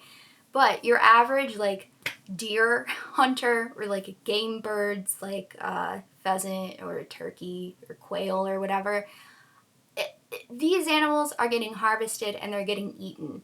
There are not pieces that are going to waste. And in fact, I would argue that hunting is the single most ethical way that you can consume meat if you're worried about it from a moral standpoint. Every year, hunters buy licenses and game tags, which are basically the permits that you have to carry to prove that you've paid the proper fees to the state's land management agencies in order to hunt. Because there is a limited number of tags available for each different kind of animal each year, it sort of builds this natural disdain for poachers because the number of tags that are released is based on the stability of a given animal population. So if people are over hunting, the number of legally available tags goes down. So yeah, there's like this, people hate poachers. It's great actually. People want to do this legally and they want to do it ethically. The permits that are required for like more rare animal species requires hunters to actually enter a lottery system. These are for animals like, I don't know, bighorn sheep and stuff like that. And sometimes it can take years to win a lottery. And it varies state to state, but like some of these lottery systems for rarer animals, you can only win once, like ever in a lifetime. If you win it, that's your one chance to go and get one of these animals. So getting one is seen as like an honor and something to be revered, specifically because these people understand the significance of limited tags and why they're used. And often, hunters are the very people who have the most first-hand knowledge and have seen with their own eyes the damage that humans have had both directly and indirectly on their favorite places over the years. They have seen in their own lifetimes the downfall of these animal populations, the degradation of habitat, and they don't want that to happen because this is a place that they use and they care about and they feel emotional ownership over. As great as it would be if theoretically humans didn't need anything and had no use for natural resources like timber, that simply just isn't reality, and it's not a practical expectation for us.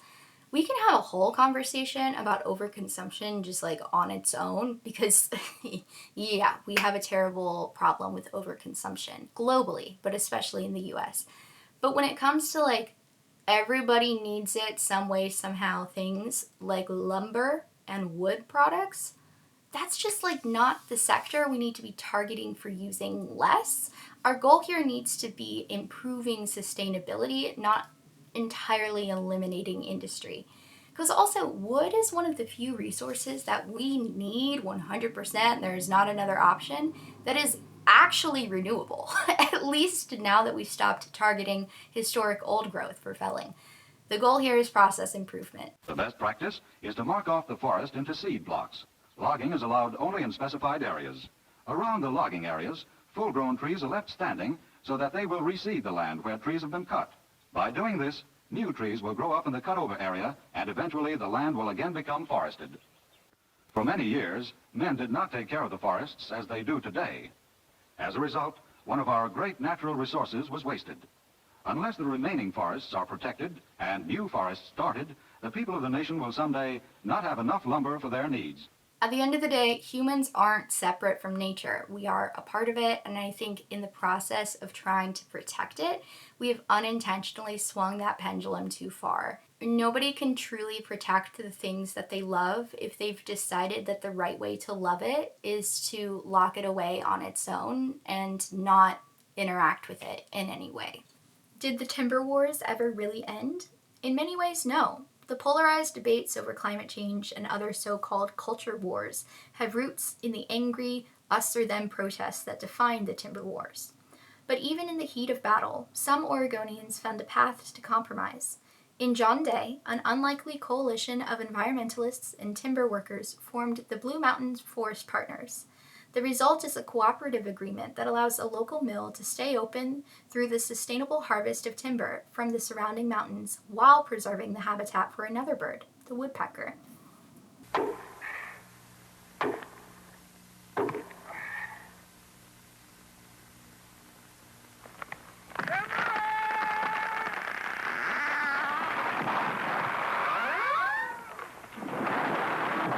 When the cedars of Lebanon were being marshaled for the building of King Solomon's temple, bewilderment suffuses the beholder at the individual immensity of these leafy spires and the vastness of their numbers. For thousands of years they have held dominion over the kingdom of the forest, but today, hundreds of feet below their majestic heads, mere man proceeds methodically about the business of furnishing the world with one of the basic commodities of civilization.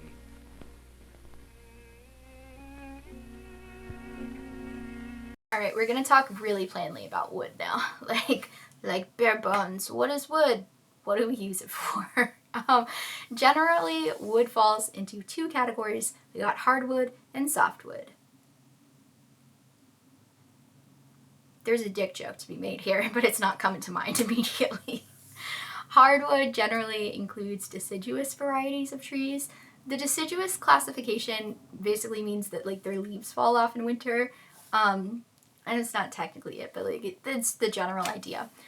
This is compared to conifers or coniferous trees, which have needles, so like pine and fir trees, and are evergreen, so they don't lose their leaves. But also they don't have leaves, they have needles. Hardwoods have a dense grain and are generally more expensive. Examples of hardwoods available in the Pacific Northwest include the big leaf maple, black oak, white oak, California laurel, giant chinkapin, Oregon ash, Pacific madrone, red alder, and my personal tree nemesis, the cottonwood. It's not that I hate cottonwood, it's that I hate the cotton. I live over a mile from any cottonwood trees, and in the summer, I can hardly sit on my porch because I'm watching it fly through the air, and I'm just getting hives. Literally just from sitting outside the cottonwoods. Oh. And I try to write down to sell wood, and it piles up like snow. It literally looks like snow, and it's like July, and you're like, what the fuck? At least I am. Softwoods are much faster growing and are therefore more affordable and more common to use. Pacific Northwest examples of softwoods include trees like the western hemlock, red cedar, juniper, larch, Douglas fir, and lots of different pine species, like all the pine species. Beyond hardwoods and softwoods, there's a third secret category of wood that does not grow from the ground, but from a machine, engineered woods. These are artificially made composites, often made of like wood waste or chipwood harvested from the small branches that they can't use for lumber. Examples of engineered wood is like plywood, and another enemy of mine, particle board. I don't feel like I need to explain why I hate particle board. I think we've all built a shitty piece of IKEA furniture at some point. Or even worse, tried to rebuild a shitty piece of IKEA furniture before. If you have to screw something into particle board after you've already screwed something into the same hole in the particle board, forget it. Forget it. Day ruined.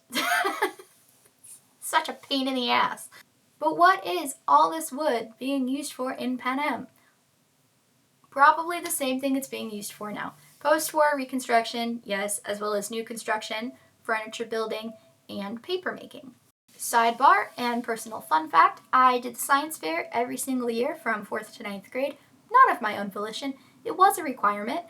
It was good for me. It did make me resent science a little bit, which does suck, but I came back around, it's fine. One of my experiments was paper making. I want to say it was like 6th grade or something, but I made my own paper from different non-wood organic materials, and then I tested like which one was strongest. I remember one of the materials that I used was banana leaves, which, yeah, we've seen like banana paper before. That used to be kind of trendy for journals. Do you guys remember that when everything was like recycled paper, like banana, whatever? And then the other one was palm leaves. If you know anything about palmettos in Florida, and you know anything about the fact that paper making requires materials to be broken down into a uniform pulp, you can probably guess the design flaw here. Because that shit is fibrous. It's like celery, but worse. So much, you can't break that thing for shit. I did kill a blender in the process, and my mom was not happy, but it was for science. Sorry, Mom. Sorry about that. It was like very dramatic too. It was like smoking in the kitchen because I was trying to blend these damn palm leaves. Also, if you're Catholic, you know what I'm talking. You've had the palm things on Palm Sunday. I almost said Easter Sunday. No, it's a whole Sunday before it's got it in the name. As a Catholic, Palm Sunday is the best mass of the year because you get a prop. Everyone gets their own palm leaf and you get to hold it the entire time. Boredom, be gone. You have a palm leaf now. You can gently wave it. You can steal your mom's. You can try to tickle your brother during the homily. You can tear it in two. You can fold it. You can try and fold it into a cross like you saw people do last year. You can give up and try and steal your dad's palm so that you will be rich. You can get jealous of your brother because he remembered how to make the palm leaf cross. And you can make plans for your revenge next Palm Sunday. Have you ever tried to tear one of those things? It just doesn't work. They come out in strings. It was a bad idea. I would have been better weaving something. Paper is getting its own section because I think it might be the most interesting use case of the wood exports that are coming out of District 7. It is referred to quite a bit throughout the series, despite the canonical lack of book access, save some particularly privileged individuals. Looking at you, Plutarch. So we know that they use paper, partly because we're given examples, but also because there seems to be a lack of cloud-based information systems, and not just because Katniss isn't paying attention. I don't think that the internet exists anymore, partly because of one of my favorite throwaway lines from Plutarch, which is in Mockingjay. He's mourning the loss of human technology that he doesn't have access to, and he specifically mentions planes and satellites. And I know that we don't technically need satellites for the internet to exist like we did it with cables before, but the cables require so much upkeep. And I don't think they've had the resources to do the upkeep. We do know that they have like wired phones. There's one in Katniss's house in the Victor Village, and people in the capital have them. But like, there aren't cell phones. The on-the-go communications are left to communicuffs, which seem to function more like an in-between of a pager and a smartwatch rather than like a phone. We also know that the capital has like programming and electronics. BD obviously knows his stuff, but all of the instances of technology that we see, there's so much more like practical tools with specific use cases, like force fields. Databases seem to be primarily local, and the stuff happening in the arena can only be automated to a certain degree, as proven by Hamish in Sunrise on the Reaping. And while, yes, things have gotten more advanced tech-wise, just like based on the mutts in the arenas in the original series, frankly, I don't think that like information sharing is in any way a goal that they're working towards. I don't think that's what they're putting resources into developing. If anything, the tech has seemingly only improved in the nefarious sectors. So as such, I think that paper is used in a way much more akin to like a corporate office job of the 80s and 90s, as opposed to like a corporate office job of today. It's easy to forget how dependent we used to be on this endless supply of paper. We went through a lot of paper. Yeah, personally, I'm too young to have worked in an office space before the 2010s, right? But I remember it. My mom had so many files. She was just covered in papers all the time, right? And it's interesting to think about, because we are becoming so far removed, that I feel like people are forgetting like just how much they were drowning in paper. So even if construction has slowed and the demand for lumber specifically is down, District 7 still remains an important resource that not just the capital, but also the districts depend on. Paper production, and I guess more importantly, the lack of adequate paper production, had serious repercussions both in the Revolutionary War, when the US was gaining independence from Britain in the 1770s, as well as the American Civil War in the 1860s. From the Museum of Papermaking, quote, "In 1765, England passed the Stamp Act, which imposed a tax on every sheet of paper used for writing or printing, including newspapers. The purpose of the act was to raise funds to pay down the debts of the English government. Collecting the tax was hard and brought in less revenue than it cost to enforce. Newspaper publishers were displeased with the new tax and added their voices and influence to the groups wanting to gain independence from England, helping fan the flames of the Revolutionary War. The British further tightened their hold in the colonies by issuing the Townshend Tariff Schedules of 1767, placing import duties on glass, paper, paperboard, lead, painters' colors, and, famously, tea. Several of the colonies reacted by legislating non-importation acts, which included a prohibition of paper. The need for paper became greater and greater, even as colonists built more paper mills. When the Revolutionary War started, people desperate for paper would use anything they could get their hands on, including recycled wallpaper, packing paper, backs of already used paper, and pages from books. The Civil War caused the next paper shortage in the United States. The majority of paper mills were in the northern states, and the South's economy was mostly agricultural. They imported paper from Europe and the northern states. When the Civil War started, the South was cut off from paper suppliers. Paper mills became targets for both sides in order to handicap communication and production of paper for ammunition cartridges. I think physical file systems are once again the default in the post-American North America that is Panem. The schools in Panem still teach from textbooks, albeit ones that hide the government's own atrocities. Sound familiar to anybody? I mean, it couldn't possibly. We don't do that here, right? Anyway, so the Civil War was totally about states' rights and not slavery, right? Am I right, guys?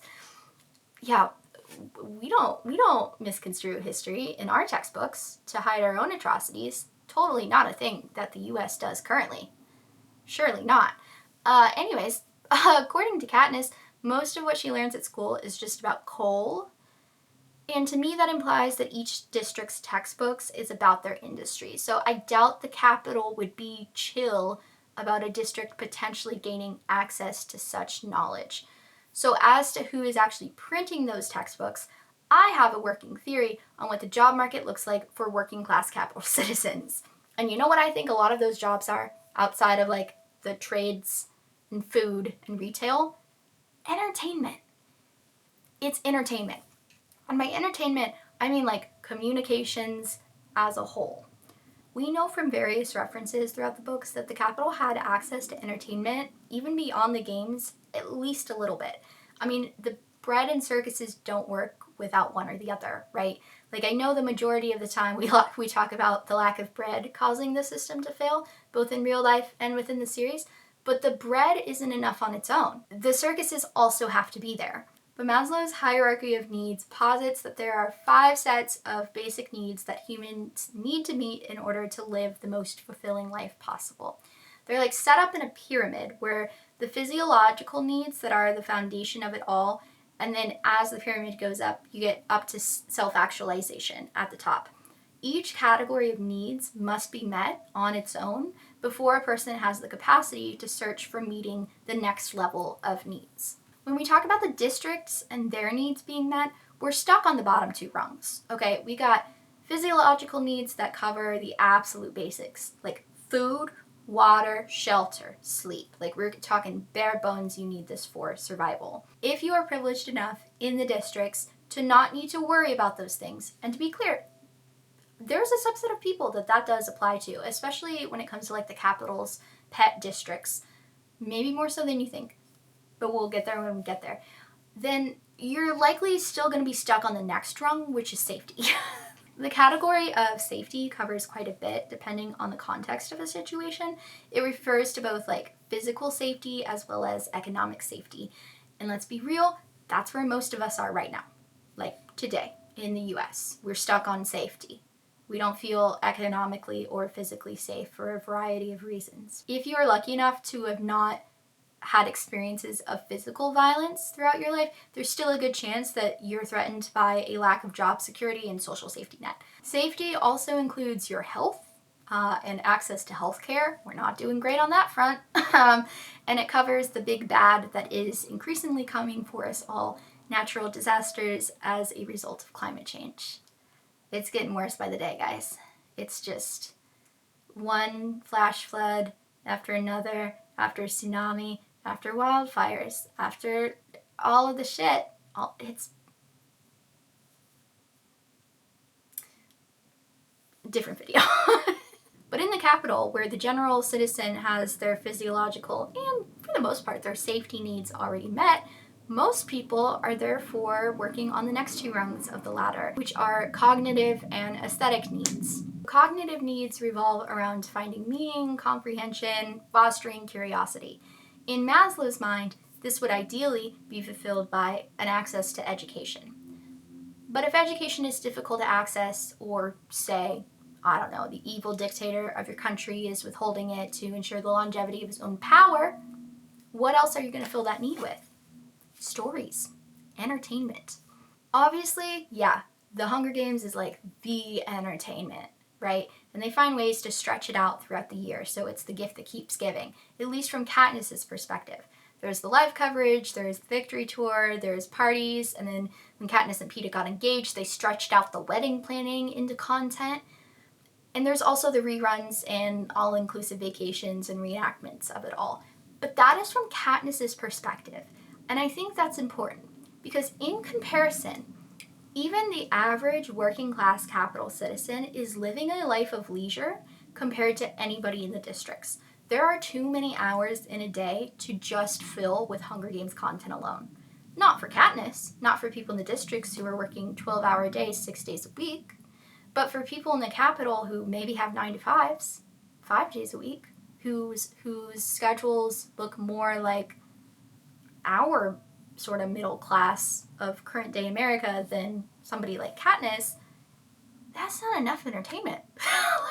like straight up, there are too many hours in the day. You can't just fill it with Hunger Games stuff. Like, we all have our phone addictions, yeah. But just think of how much content you consume in a day.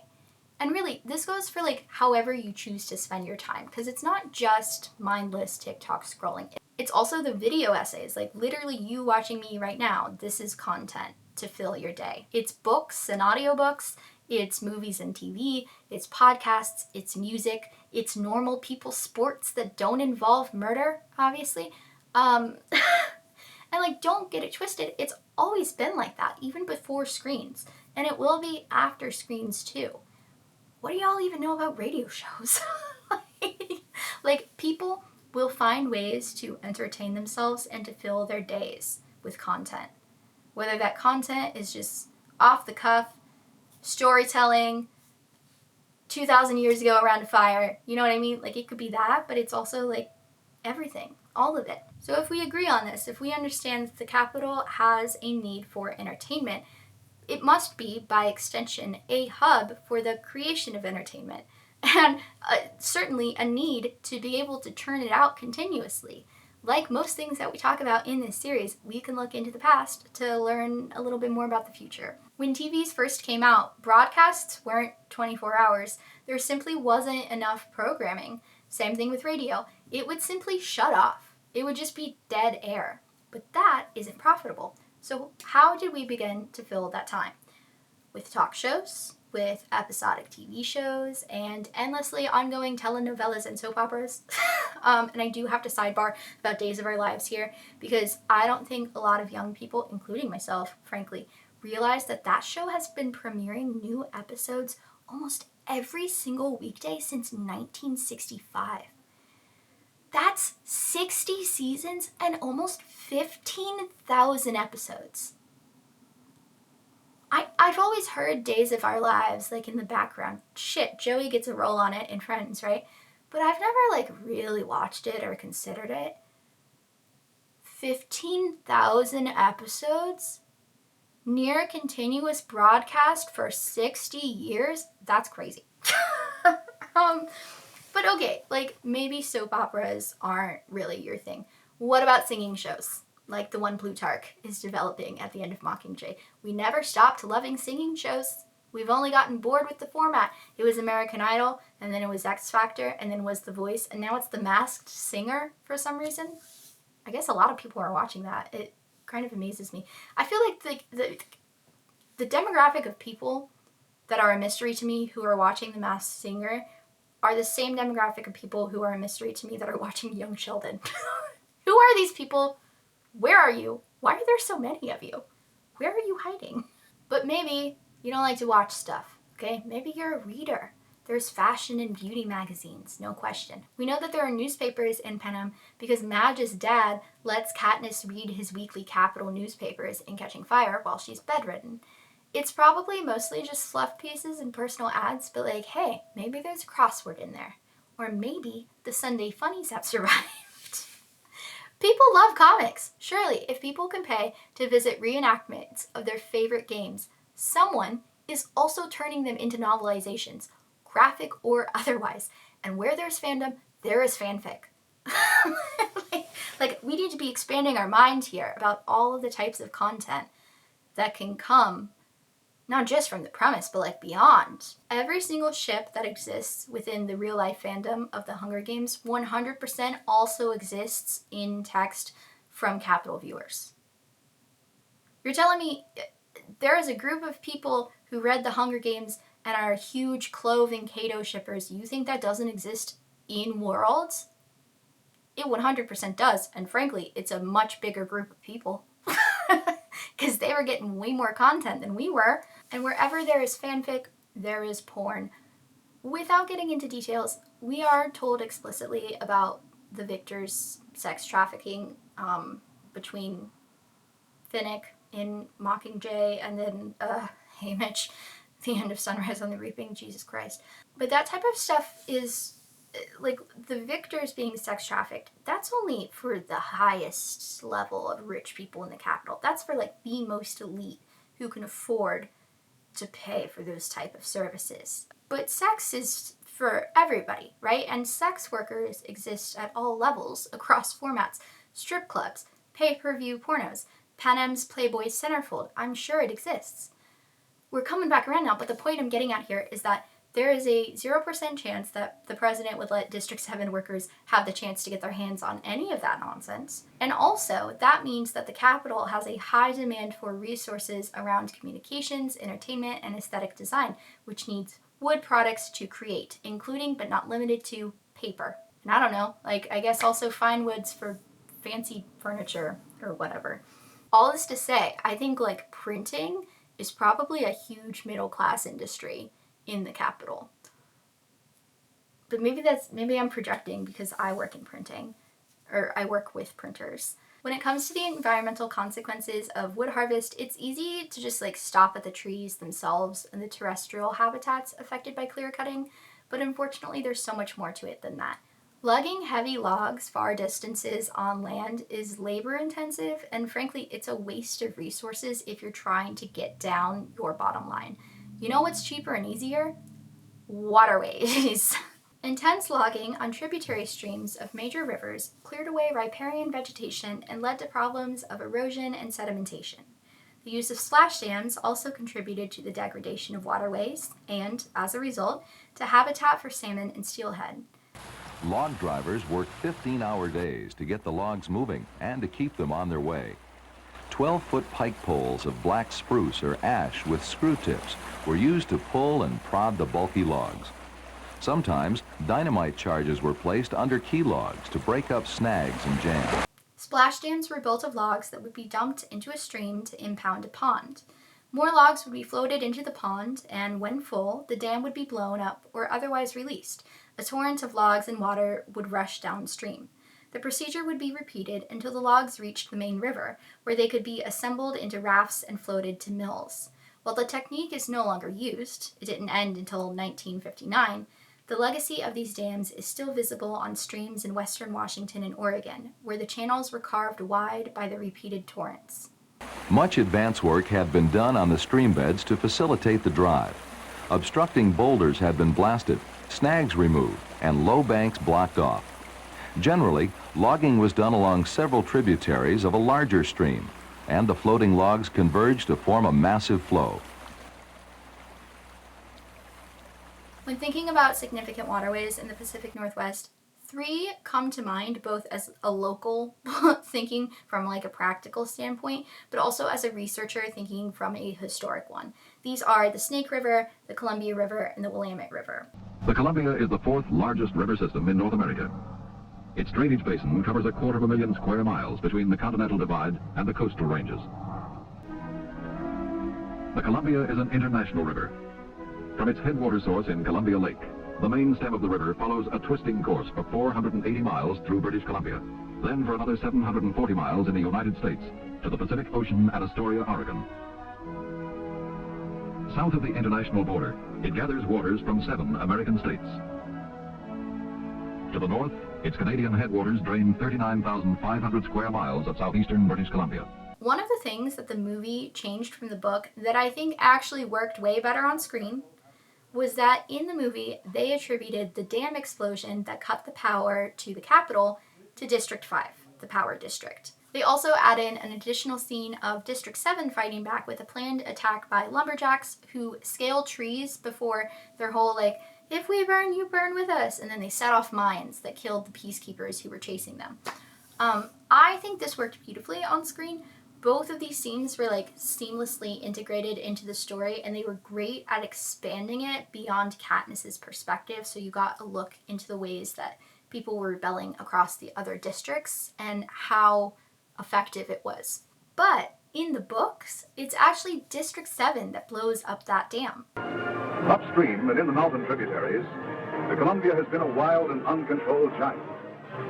Boiling over rapids and cataracts, 30 million horses plunged relentlessly to the sea. From the beginning of time, this power roared unharnessed to the Pacific. Only the returning salmon, instinctively fighting their way upward to spawn, could defy the crashing falls and cascades.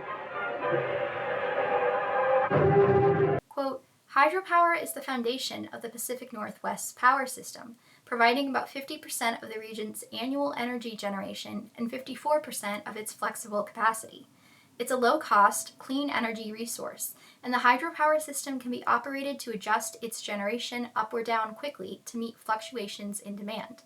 In fact, it is this unique characteristic, the ability to shape generation to fit the needs of an increasingly dynamic power system, that has been a key tool in helping to add other renewable energy resources like wind and solar to the power grid. The ability to generate electricity without producing carbon is also becoming more valuable in a world where climate change is seen as an urgent global and regional issue. While robust carbon markets are currently struggling to be established, many believe that it's only a matter of time before carbon-free power will demand a premium in our power markets. Given the proper policy signals, this should increase the economic value of hydropower over time. For these reasons, industry leaders and policymakers are realizing that Northwest hydropower's capacity resources are economically undervalued. I hope I've made it clear enough in my other videos that a district's defining industry is not necessarily its sole export. Just like District 6 is the transportation district, but also has a hand in pharmaceutical manufacturing, District 7 has a hand in the power grid as well, and also a secret third thing we'll talk about later. Hydroelectric power has a lot of environmental benefits, but it also has a lot of environmental drawbacks. This is the case with literally all of our power sources. All of them. They have upsides, they have downsides. Obviously, huge downsides for oil and gas, right? Huge upsides for renewable energy. But too much of any one thing can damage ecosystems. Like all of these things, they have pros and cons, and the real answer here is you need a little of all of them. Wind power is killing migrating birds, right? Dams impede the natural flow of water and debris in streams, which has devastating effects on fish species like salmon and lamprey, which are culturally significant first foods to many of the tribal nations in the area. We can look to the sad history of Celilo Falls as just one example. Quote, "For centuries, Indians caught the giant Chinook and other food salmon that struggled to make their way upstream through the rocky barrier of tumbling waters and swift, narrow channels of the Columbia River known as Celilo Falls, or Wyam. During the spring flooding, 10 times more water passed over this spectacular waterfall than passes over Niagara Falls today. The ancient ones left a record of their lives in the ashes of campfires and buried sanctuaries of their dead. They left tools and weapons, items of adornment, and samples of their art. Their record of habitation proves Wyam to be one of the longest occupied sites on the continent. For thousands of years, Wyam was one of the history's great marketplaces. A half-dozen tribes had permanent villages beyond the falls and where the city of the Dalles now stands. As many as 5,000 people would gather to trade, feast, and participate in games and religious ceremonies. All of this changed the morning of March 10, 1957, when the massive steel and concrete gates of the Dalles Dam closed and choked back the downstream surge of the Columbia River. 4.5 hours later, and 8 miles upstream, Celilo Falls, the spectacular natural wonder and the age-old Indian salmon fishery associated with it was underwater. The falls were silenced by the dam. But it doesn't have to be this way, and in recent years, dam removal projects are becoming more and more prevalent and popular as a means of habitat restoration. Some of these dams being removed are power producing, but they aren't generating enough power to justify the cost of upkeep. Some of the dams were never hydroelectric, but instead built for log hauling and other business practices and are now defunct. It's to a point where a lot of them are straight up cheaper to remove than to maintain. And that in itself is a huge win for people and animals alike, as local and state agencies opt for, as usual, the cheaper option. A win is a win? A win is a win. I'll take it. So as I was writing this script, there's currently a group of Indigenous youth kayakers traversing the full length of the Klamath River for the first time in over 100 years to celebrate the recent removal of 4 major dams, which freed up more than 400 miles of the river once again. The hydropower being lost from this removal is being replaced by solar and wind. We'll go way more in depth about renewable energy and power when we talk about District 5, that's of course what they specialize in. But like most things in life, the best outcomes are from embracing diversity. So all that is to say, District 7 blowing up the dam and cutting power to the capital was a great strategic move on its own, But the cultural context here makes this an even bigger political statement. It's not just an outward rejection of an oppressive regime, but it's also a reclamation of resources and a secession to the power and life that the river brings. But the big question here is, where do I think the dam was? My bets are split, but these are my best guesses from most to least likely. First up, we have the Grand Coulee Dam in Washington. If they were to find land, they must first bring the Columbia water to the lifeless acres. And Grand Coulee Dam was the answer. Uncle Sam, he took the challenge in the year of 33 for the farmers and the workers and for all humanity. Now, river, you can ramble where the sun sets in the sea, but while you're rambling, river, you can do some work for me. Roll, Columbia, won't you roll, roll, roll? Roll, Columbia, won't you roll, roll, roll?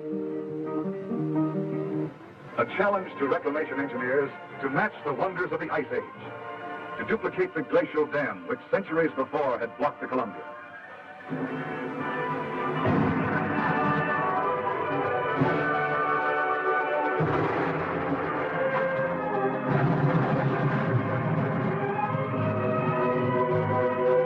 To make 1 million acres bloom anew, to build an industrial empire from the wasted power of the Columbia. Not useless leaf-raking, but productive public works. They moved mountains and froze a landslide, laid down 10 million yards of concrete. From the rocky canyon where the Columbia River rolls, seen the salmon leaping, the rapids and the falls. The big Grand Coulee Dam in the state of Washington is just about the biggest thing that man has ever done. Sometimes the size of Boulder or the highest pyramid makes the Tower of Babel the plaything for a kid. From the rising of the river to the setting of the sun, the coulee is the biggest thing that man had ever done. I'd better quit my talking cause I told you all I know. But please remember, partner, wherever you may go, I've been from here to yonder, I've been from sun to sun. Coulee Dam's the biggest thing that man has ever done. It is the highest producer of power in the US, and it does look like the dam that's used in the movie. Now, put as much weight into that as you'd like, because obviously, like, on screen we want a big dam for dramatic effect, but also size kind of does matter in this case. The thing that's holding me back from saying, yeah, it had to be this one, is that it's out in the desert in eastern Washington. Not like the blue filter Twilight world that most people imagine. There aren't really any trees around, so it'd have to be a settlement of workers dedicated to the dam and the dam alone, which is totally possible, but it's just something to consider. That said, it really is like the biggest generator of power by a lot. It produces 3 to 4 times the power of the other 2 dams, I'm gonna say, in any given year. Look down in the canyon and there you will see Grand Coulee showers her blessings on me. My land I'll defend with my life if it be, cause my pastures of plenty must always be free. So it is like a solid candidate. This could 100% have its own little settlement of workers dedicated to keeping this dam running, and blowing it up could be their settlement-wide, town-wide form of rebellion. But my immediate thought, my gut reaction to really thinking about this, was that it could be Bonneville. 300 miles downstream at Bonneville, the Army engineers faced the fury of 500,000 feet of water every second. Coffer dams were flooded. Equipment swept away. But at last, the project was completed. Bonneville Dam, a symbol of power and passage. Bonneville Dam is an iconic structure right here in the Columbia River Gorge. It's the biggest and most power-producing dam in Oregon, spanning the entire river, as well as boasting a fish hatchery and special home of Herman the Sturgeon, who's probably the most famous fish in the country. That's a whole other thing, and we won't get into it. The case for Bonneville is that it's close in to some major trade outposts, which would be like Portland and Astoria, if we're talking about shipping, freight shipping. You want all the attention. You're distracting me.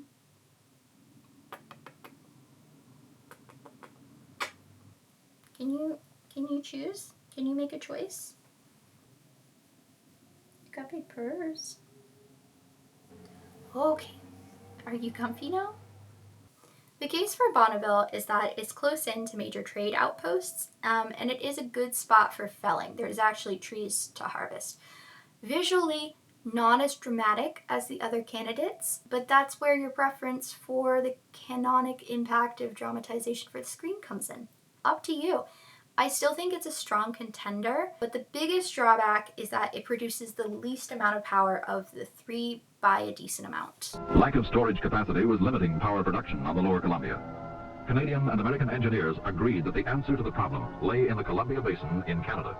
On September 16, 1964, at the Peace Arch on the international border at Blaine, Washington, the leaders of Canada and the United States of America met with the Premier of British Columbia for formal ratification of the Columbia River Treaty. Those communities in closest proximity to the Treaty Dam projects, such as Nelson, Trail, Castlegar, and Revelstoke, will realize the first tangible benefits from the construction program. Revelstoke, too, will benefit from the Columbia Agreement. In its beautiful setting, this awakening tourist center could become the equal of any European mountain resort. With superb east-west rail and highway links, and the prospect of major construction activity on the Columbia, the horizons of this historic railway center are a challenge to the imagination and determination of its people. So my long shot guess, but one that I still think holds quite a bit of water, pun originally unintended, but then very much intended because I kept it in the script, is the Revelstoke Dam in Canada. If you decided that those movie visuals do matter for you, this is your moment. It is physically the tallest of the three. It would without a doubt be the most dramatic to blow up. Like Bonneville, it is close in to like forest and trees, so it doesn't have to be the sole source of industry in a given settlement. And it does generate more power per year than Bonneville, but still significantly less than Grand Coulee. It's also much farther to the north than either of the others, so it would have to transport the power much farther distances for it to be effectively used. But you want to know the weirdly specific piece of back pocket evidence I have for this one? It's Bircher. It's Bircher.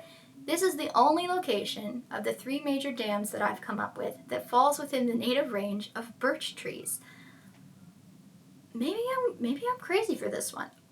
I don't know, it feels intentional when you... So I've been soft launching this throughout the video, and it is just good luck that the Patreon poll worked out how it did. But I think Districts 4 and 7 are even more closely intertwined with each other than we had thought from the textual evidence. As I was doing research for this video, I kept finding myself overlapping with stuff that I had planned to save for the District 4 video. But the more I looked, the more blurred this boundary got, and as all geographers must ask themselves at some point, where am I going to draw the line? Literally or otherwise. Presuming the worsening climate of today and the subsequent downfall that led to Panem, supporting reliable food sources would have been a high priority early on. The location of District 7 being in watersheds with historic salmon runs isn't just like an inseparable part of the landscape, it's also an active participant in the upkeep of fish populations. In the 1940s, logging and forest management practices damaged many of the spawning and rearing areas for fish by degrading water quality, destroying streamside vegetation, and introducing pesticides, fertilizers, herbicides into the water. The greatest damage was to the Columbia River and its tributaries below the Snake River confluence. Quote, road building to support logging operations also took a toll on riparian conditions, contributing to landslides that would block streams or deposit layers of silt, particularly in steep terrain. Landslides associated with road building contributed to flooding over time, as the logged hillsides were not able to hold as much rainwater and snowmelt. Slash and woody debris dumped into the streams also affected fish and wildlife habitat by blocking access for fish.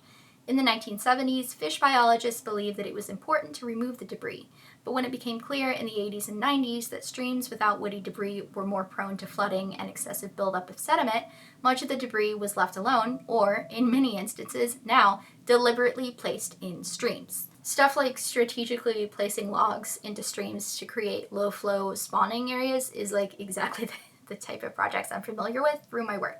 Really cool stuff. Highly recommend checking it out. Just like, I'm not going to say where though. At about the same time as commercial harvest was depleting salmon stocks in the lower river, habitat degradation was occurring in all areas of the Columbia River Basin. Irrigation reduced water flows and trapped juvenile salmon in irrigation canals, streambed mining destroyed spawning sites, and further habitat loss occurred due to intensive land use activities such as logging and cattle grazing.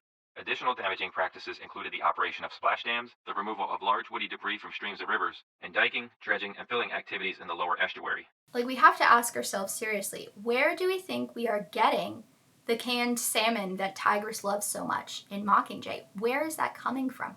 How are you going to get salmon at all if the freshwater spawn isn't successful? It can't be Atlantic salmon because that would be up by districts 12 and 6 and 13, and they aren't fishing up there, right?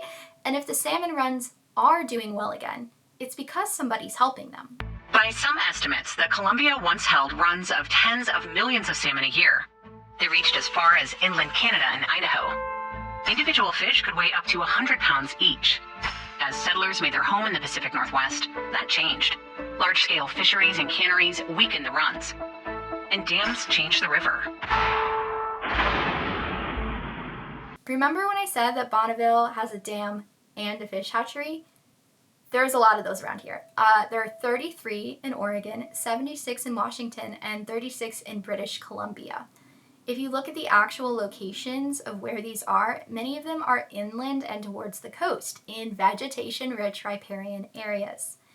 If the future landscape of District 7's industry at all resembles what it does right now, well, a lot of people were loggers, right?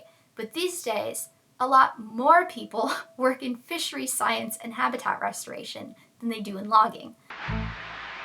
Today, fish ladders and hatcheries help support salmon runs and the people who depend on them. But just a fraction of the fish return. Scientists with the tribes and state keep track.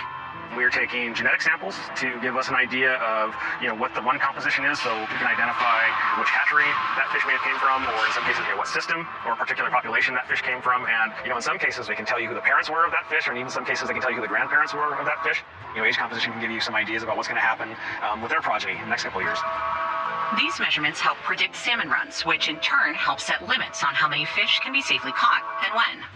Many Northwest salmon are caught in the ocean, but there would be no ocean fish without the river fish.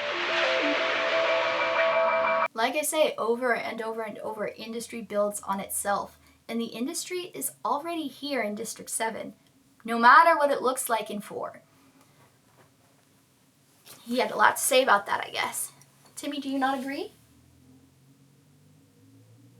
Do you not agree? Okay.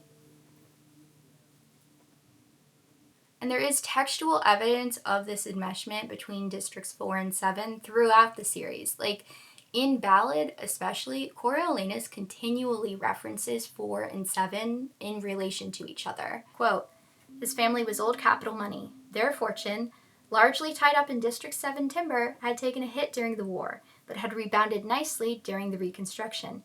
His scoring the girl from District 4 reflected his status quite accurately. High, but not stellar."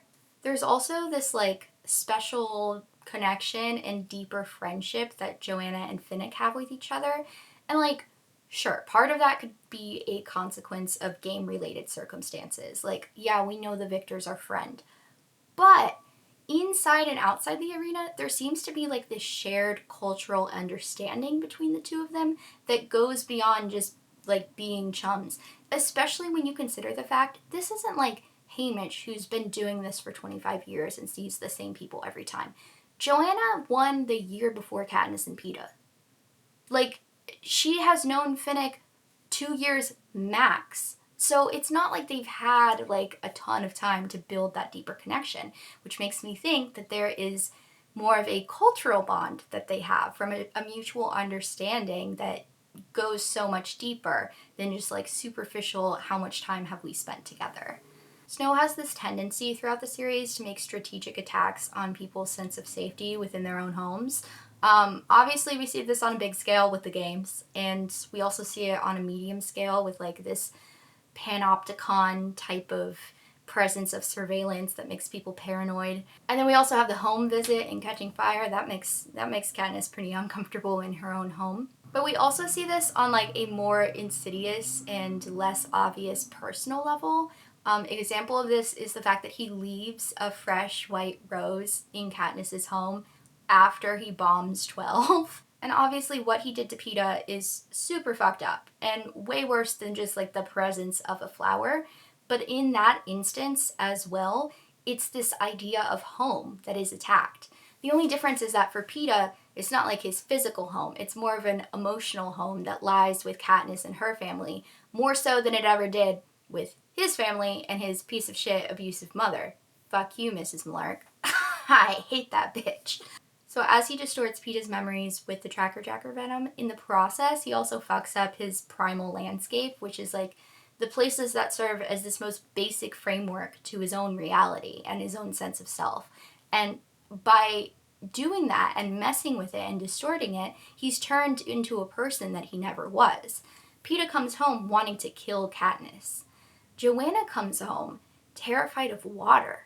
So this is from Mockingjay after Johanna and Katniss had their exam to graduate boot camp, basically. Quote, "Before we can continue, Haymitch appears. He wasn't at the meeting, isn't thinking of arenas, but something else. Joanna's back in the hospital. I assumed Johanna was fine, had passed her exam, but simply wasn't assigned to a sharpshooter's unit. She was wicked throwing an axe, but about average with a gun. Is she hurt? What happened? It was while she was on the block. They tried to ferret out a soldier's potential weaknesses, so they flooded the street," says Haymitch. "This doesn't help. Johanna can swim. At least, I seem to remember her swimming around some in the Quarter Quell. Not like Finnick, of course, but none of us are like Finnick. So, that's how they tortured her in the Capitol. Soaked her, and then used electric shocks," says Haymitch. "In the block, she had some kind of flashback. Panicked, didn't know where she was. She's back under sedation. Finnick and I just stand there, as if we've lost the ability to respond. I think of the way Johanna never showers, how she forced herself into the rain like it was acid that one day. I had attributed her misery to the morphling withdrawal. You two should go see her." And like, yeah, it is in fact pretty wet over here, but terrestrial existence doesn't seem to be the target in this case, as evidenced by the kind gesture that Katniss shows her. She brings her a bundle of pine so she has some comfort before Katniss gets deployed. In the woods, I find a pine tree and strip handfuls of fragrant needles from the boughs. After making a neat pile in the middle of a bandage, I gather up the sides, giving them a twist, and tie them tightly with a length of vine, making an apple-sized bundle. At the hospital room door, I watch Johanna for a minute, realize that most of her ferocity is in her abrasive attitude. Stripped of that, as she is now, there's only a slight young woman, her wide-set eyes fighting to stay awake against the power of the drugs, terrified of what sleep will bring. I cross to her and hold out the bundle. "What's that?" she says hoarsely. Damp edges of her hair form little spikes over her forehead. "I made it for you. Something to put in your drawer." I place it in her hands. "Smell it." She lifts the bundle to her nose and takes a tentative sniff. "It smells like home." Tears flood her eyes. "That's what I was hoping. You being from 7 and all," I say. "Remember when we met? You were a tree. Well, briefly." And all of that, it makes me think that, yeah, District 7 has more to do with water than we are led to believe, especially when you take all of that and then add in the fact that they were the ones who blew up the dam. They were the ones who blew up the hydroelectric power facility that was giving power to the Capitol. You can't tell me they're not also water-based. And before moving on, I do just want to say that Katniss and Joanna's friendship in Mockingjay is actually one of my favorite relationships in the whole series. And if there was one storyline that I could save and put into the movies, I think it would be that one. As much as I would love to have Peeta lose his leg, which I do, that is actually my number one complaint with the movies, but I would choose Johanna and Katniss's friendship over that, just because I think it adds so much. I love them so much. Even District 7's carved wooden trinkets that Maisley refashions for them in Sunrise on the Reaping ultimately kind of point back to water. Like, yes, I know Regina's is a little carved tree, but hear me out, okay? When you think about wood carving traditions in the Pacific Northwest, I think most people's minds immediately go to totem poles. But in reality, these works of art originate from tribes much further to the north, in Alaska and British Columbia, and many of the ones that are on display, like around Washington and Seattle and stuff like that, are stolen, even that far north, because these are from way further north. Tony Johnson, a carver and chairman of the Chinook Indian Nation, clarifies, more generally, the artwork by communities residing within Washington is stylistically different from northern native art. He describes the aesthetic of his tribe's art as organic geometry. It's very geometric, much more so than up north, so there's all these shapes. The art is a beautiful thing, its own thing. It encompasses our culture and sensibilities. Johnson admires the work of northern native artists, but says that public perception surrounding pieces like totem poles has overshadowed understanding of the traditional art forms of the region. He has had to make PowerPoints explaining the history of the Columbia River art aesthetic in order for it to be taken seriously. He hopes that his most recent project will help highlight Columbia River art. Working with another local carver, Adam McIsaac, Johnson recently created Guests from the Great River, a series of 11 large-scale bronze paddles now on display outside the entrance of the Burke Museum. Johnson and McIsaac first carved the paddles from Oregon ash wood. Johnson says that, like cedar, this wood is hard to come by. In fact, it was difficult to find ash large enough to carve the paddles at their intended scale, 11 feet tall. So the team used a new technology to scan the carved paddles, enlarge the scans, and create 3D printed models to be cast in bronze. The paddles stand on their ends, raised in a customary form of greeting. Each is decorated with intricate designs, animals and faces representing traditional Chinook teachings and stories. Each also has a notch at the paddle end, customarily used to grab cottonwood roots along the Columbia River. Johnson says this prominent display gives regional art further life and currency at a museum that's long drawn people in with its displays of traditional native art. And where there are paddles, there are canoes. This photograph, taken by the Dallas photographer Benjamin Gifford in 1897, shows an Indian man, possibly Wasco or Wishram, sitting in a dugout canoe in the vicinity of Celilo, Oregon. Many canoes like this plied the Columbia River prior to white settlement, hauling goods and people up and down the river, which served as the transportation backbone of a vibrant regional trade network. There were several different types of native canoes in use on the Columbia River when whites first came to the region, though the shovel-nose and Chinook types were most common. The one shown here is a shovel-nose canoe, a medium-sized river craft characterized by a rounded prow and stern. Shovel-nose canoes also had rounded bottoms to better maneuver in their swift river currents. The Chinook canoe, also known as the Nootka, I think it's Nootka. The Chinook canoe, also known as the Nootka canoe, had a raised prow which was often decorated with carved figures. These well-crafted canoes, which ranged from 15 to 50 feet in length, were used in both freshwater and saltwater. Shovel-nose and Chinook canoes were both dugouts, created by hollowing out a single log, usually western red cedar. Before the introduction of metal tools, this was accomplished through fire, steam, and the use of wood and stone tools. It was a slow process. Good canoes could take many weeks to make, and thus were highly valued. Recently-ish, there was a project led by the Upper Columbia United Tribes to reestablish traditional dugout canoe culture in the watershed, which is really cool. 5 tribes came together in celebration at Kettle Falls, another ancient fishing site on the Columbia River. The coalition bought 6 massive old-growth cedar logs, each one estimated to be around 800 years old, measuring 40 feet or over 12 meters long, and weighing 28,000 pounds, which is 12,700 kilos. The tribes carved traditional shovel-nose canoes, which were once so popular along the Columbia but have all but disappeared with the damming of traditional gathering sites. All right, we're starting to wrap things up a little bit here as we start speculating more on location and landscape, but as it so happens, I once again find myself talking to you about emergency preparedness and advocating for common sense safety supplies. This is a reoccurring theme, and I'm wondering if there are any companies out there that want to sponsor me for it. Garmin, maybe? Sawyer Squeeze, Jetboil, one of the battery companies, anyone? As I was writing the script, I wrote this joke into it, and then I realized, hey, I I could actually just ask them. So I sent out a few query emails. Nobody got back to me. Actually, Jetboil did get back to me just to say, hey, I'm just the customer service person, but I'll forward this to the marketing team. And then marketing team never reached out. But I'm open to it. Jetboil, come back. I love you. I genuinely love you. Pay me to talk about you. I do it enough. Guys, DMs are open. Email in bio. You guys could get in on the ground floor here. You could be my very first sponsor.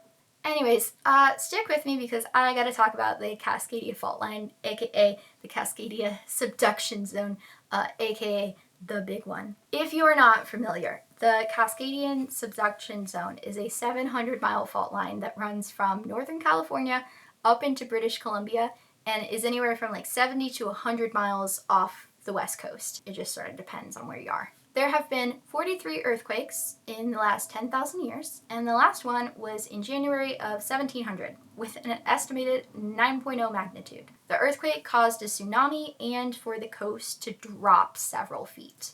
It's been over 300 years, so in the time since, it's been building up pressure where the Juan de Fuca plate is subsiding underneath the North American plate. Right now, scientists predict a 37% chance that a megathrust earthquake of 7.1 magnitude or more will occur in the next 50 years, which sort of creates a domino effect of issues throughout the entire region, even if you are in the tsunami zone. To be clear, cannot make myself more clear, this does not mean you will die. Okay, unfortunately, it is likely that some people on the coast will die. But most of us who are going to be affected are not going to die. We're just going to be incredibly inconvenienced. I'll just let it take me cannot be your plan because there is a high probability that it will not take you. This is a good thing, but it means that you need to be ready, okay? Get your weather radio, get water or supplies to get water, so like a Sawyer squeeze or something. See, sponsor me, guys. Maybe get a camp stove, stock your pantry. That's all I'm saying. Get a first aid kit. All I'm saying, okay? With current preparedness levels in Oregon, we will most likely be out of commission for at least 2 weeks, if not longer. And by that I mean no power, no water, no trips to the grocery store, no emergency services, okay? It will suck. It won't be deadly for most people. Your plan can't be, I'll just die. Okay, that's like one of my biggest pet peeves.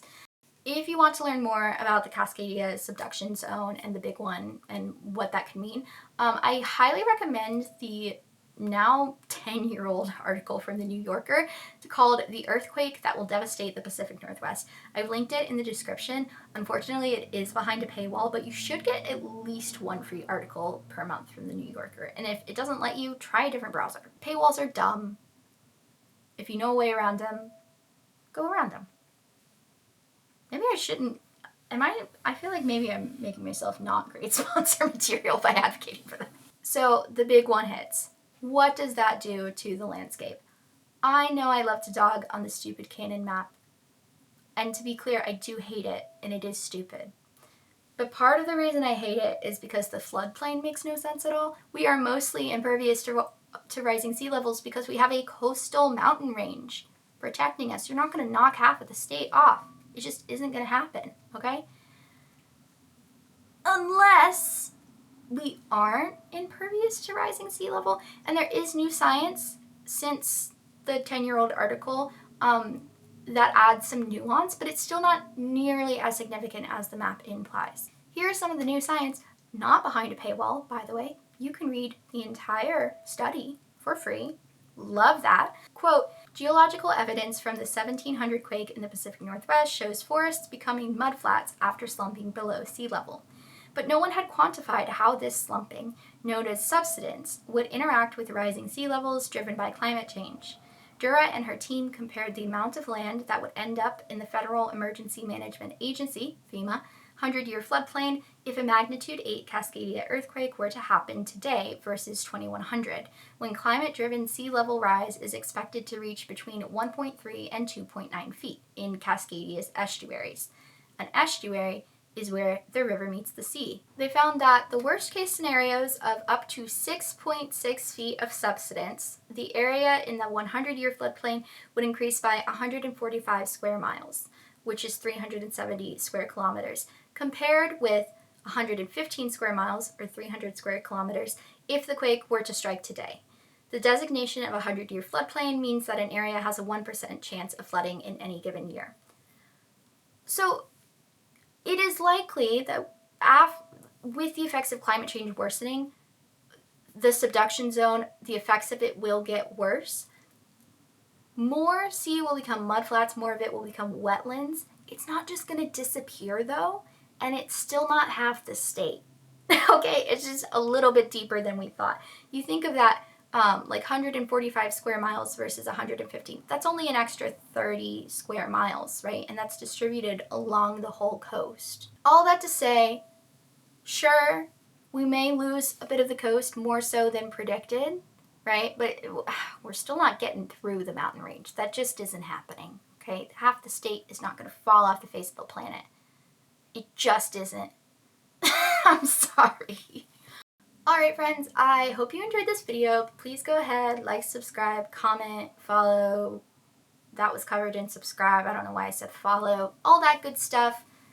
Would love to hear your thoughts. Would love to have great conversations in the comments. You guys always have so many thoughtful things to add, which is really cool. Huge shout out to all of my patrons who have been supporting me even through my silence. Huge shout out to all the patrons who voted on this district happening today, and District 4 happening next, and District 8 happening after that. So that's what's on the roster. So that's kind of it. Yes, I am still planning to make a detailed map of Panem, but I'm not going to be doing that until I finish this series, and I hope you guys understand. I know that you guys learn a lot from these videos, which is super cool, but I also learn a lot from making these videos, which is also super cool. Like straight up, I do not have the knowledge to make something accurate at this very moment. And I think we're all on the same page that the accuracy is what makes it cool. That's what makes it exciting, you know? So I know it sucks to wait. I also wish I could do these faster, but such is life. Please be patient with me. I think the vast majority of you know that these take so long because they are so research heavy. Stuff like my bingo videos are much easier to pump out because I'm literally just talking. It's like, yeah, I can talk to the camera for an hour off script. But this script was 15,000 words. So that's 15,000 words that I have to write and then perform and then edit and then make sure I don't have a copyright claim and all of that good stuff. It's a lot of work. I feel like you guys know that inherently, so I appreciate your patience. I do think in the near future I'm going to be making a pretty short for me, video about the potential design elements and inspiration going into the new movie, because after seeing the capes, I know a lot of people hate the capes. I love the capes. The capes are giving ABBA. And that sent me, I saw a whole new world that I'm very excited about. So yeah, I will probably do that in the near future. So that'll be fun. It'll be easy conversational. I do kind of want to wait a little bit until there's more behind the scenes so I have more to go off of, but not too much. Like I want to speculate some. So we'll do that soon. I'll also probably make a movie bingo. It'll be fun. It sucks that I wasn't like, I don't know. I was around for Sunrise on the Reaping, but it was just on TikTok. And then a little bit of shameless self-promo, because I always have people asking where they can read my deep dive, my essay, analysis, mini thesis, whatever you want to call it, of the Hunger Games. The zine is in my Etsy shop. You should go check it out. I have this zine. I have a bunch of other stuff in there. I just released this postcard literally like 2 days ago, which has a bunch of Pacific Northwest natives if you are from the area of District 7. And then I have a bunch of like different Hunger Games stuff. I've got some postcards. A spark could be enough. I also have a sticker version of the berries one. I got some bookmarks that are really fun and popular. One of them is like the collage. One of them has Hamish's / Lenore Dove's geese, and it says "Don't let it rise." Then I, of course, have the original epilogue. Anyways, lots of fun stuff over there. You should go check it out. I got stickers, I got postcards, I got zines. I'm getting paid from so many different avenues right now. This is I got so many side hustles. Anyways, thanks so much for hanging out. I really appreciate you guys. This has been fun. Check out my shop, like, subscribe, follow me on other platforms, all that good stuff. I never know how to end these. I've been talking nonsense for the past few minutes, so I think I'm just gonna go. Okay, love you guys. Bye! There's a great and peaceful river in a land that's fair to see, where the Douglas fir tree whispers to the snow-capped mountain breeze. Where the cliffs are solid granite and the valley is always green. This is just as close to heaven as my traveling feet have been. Roll, Columbia, won't you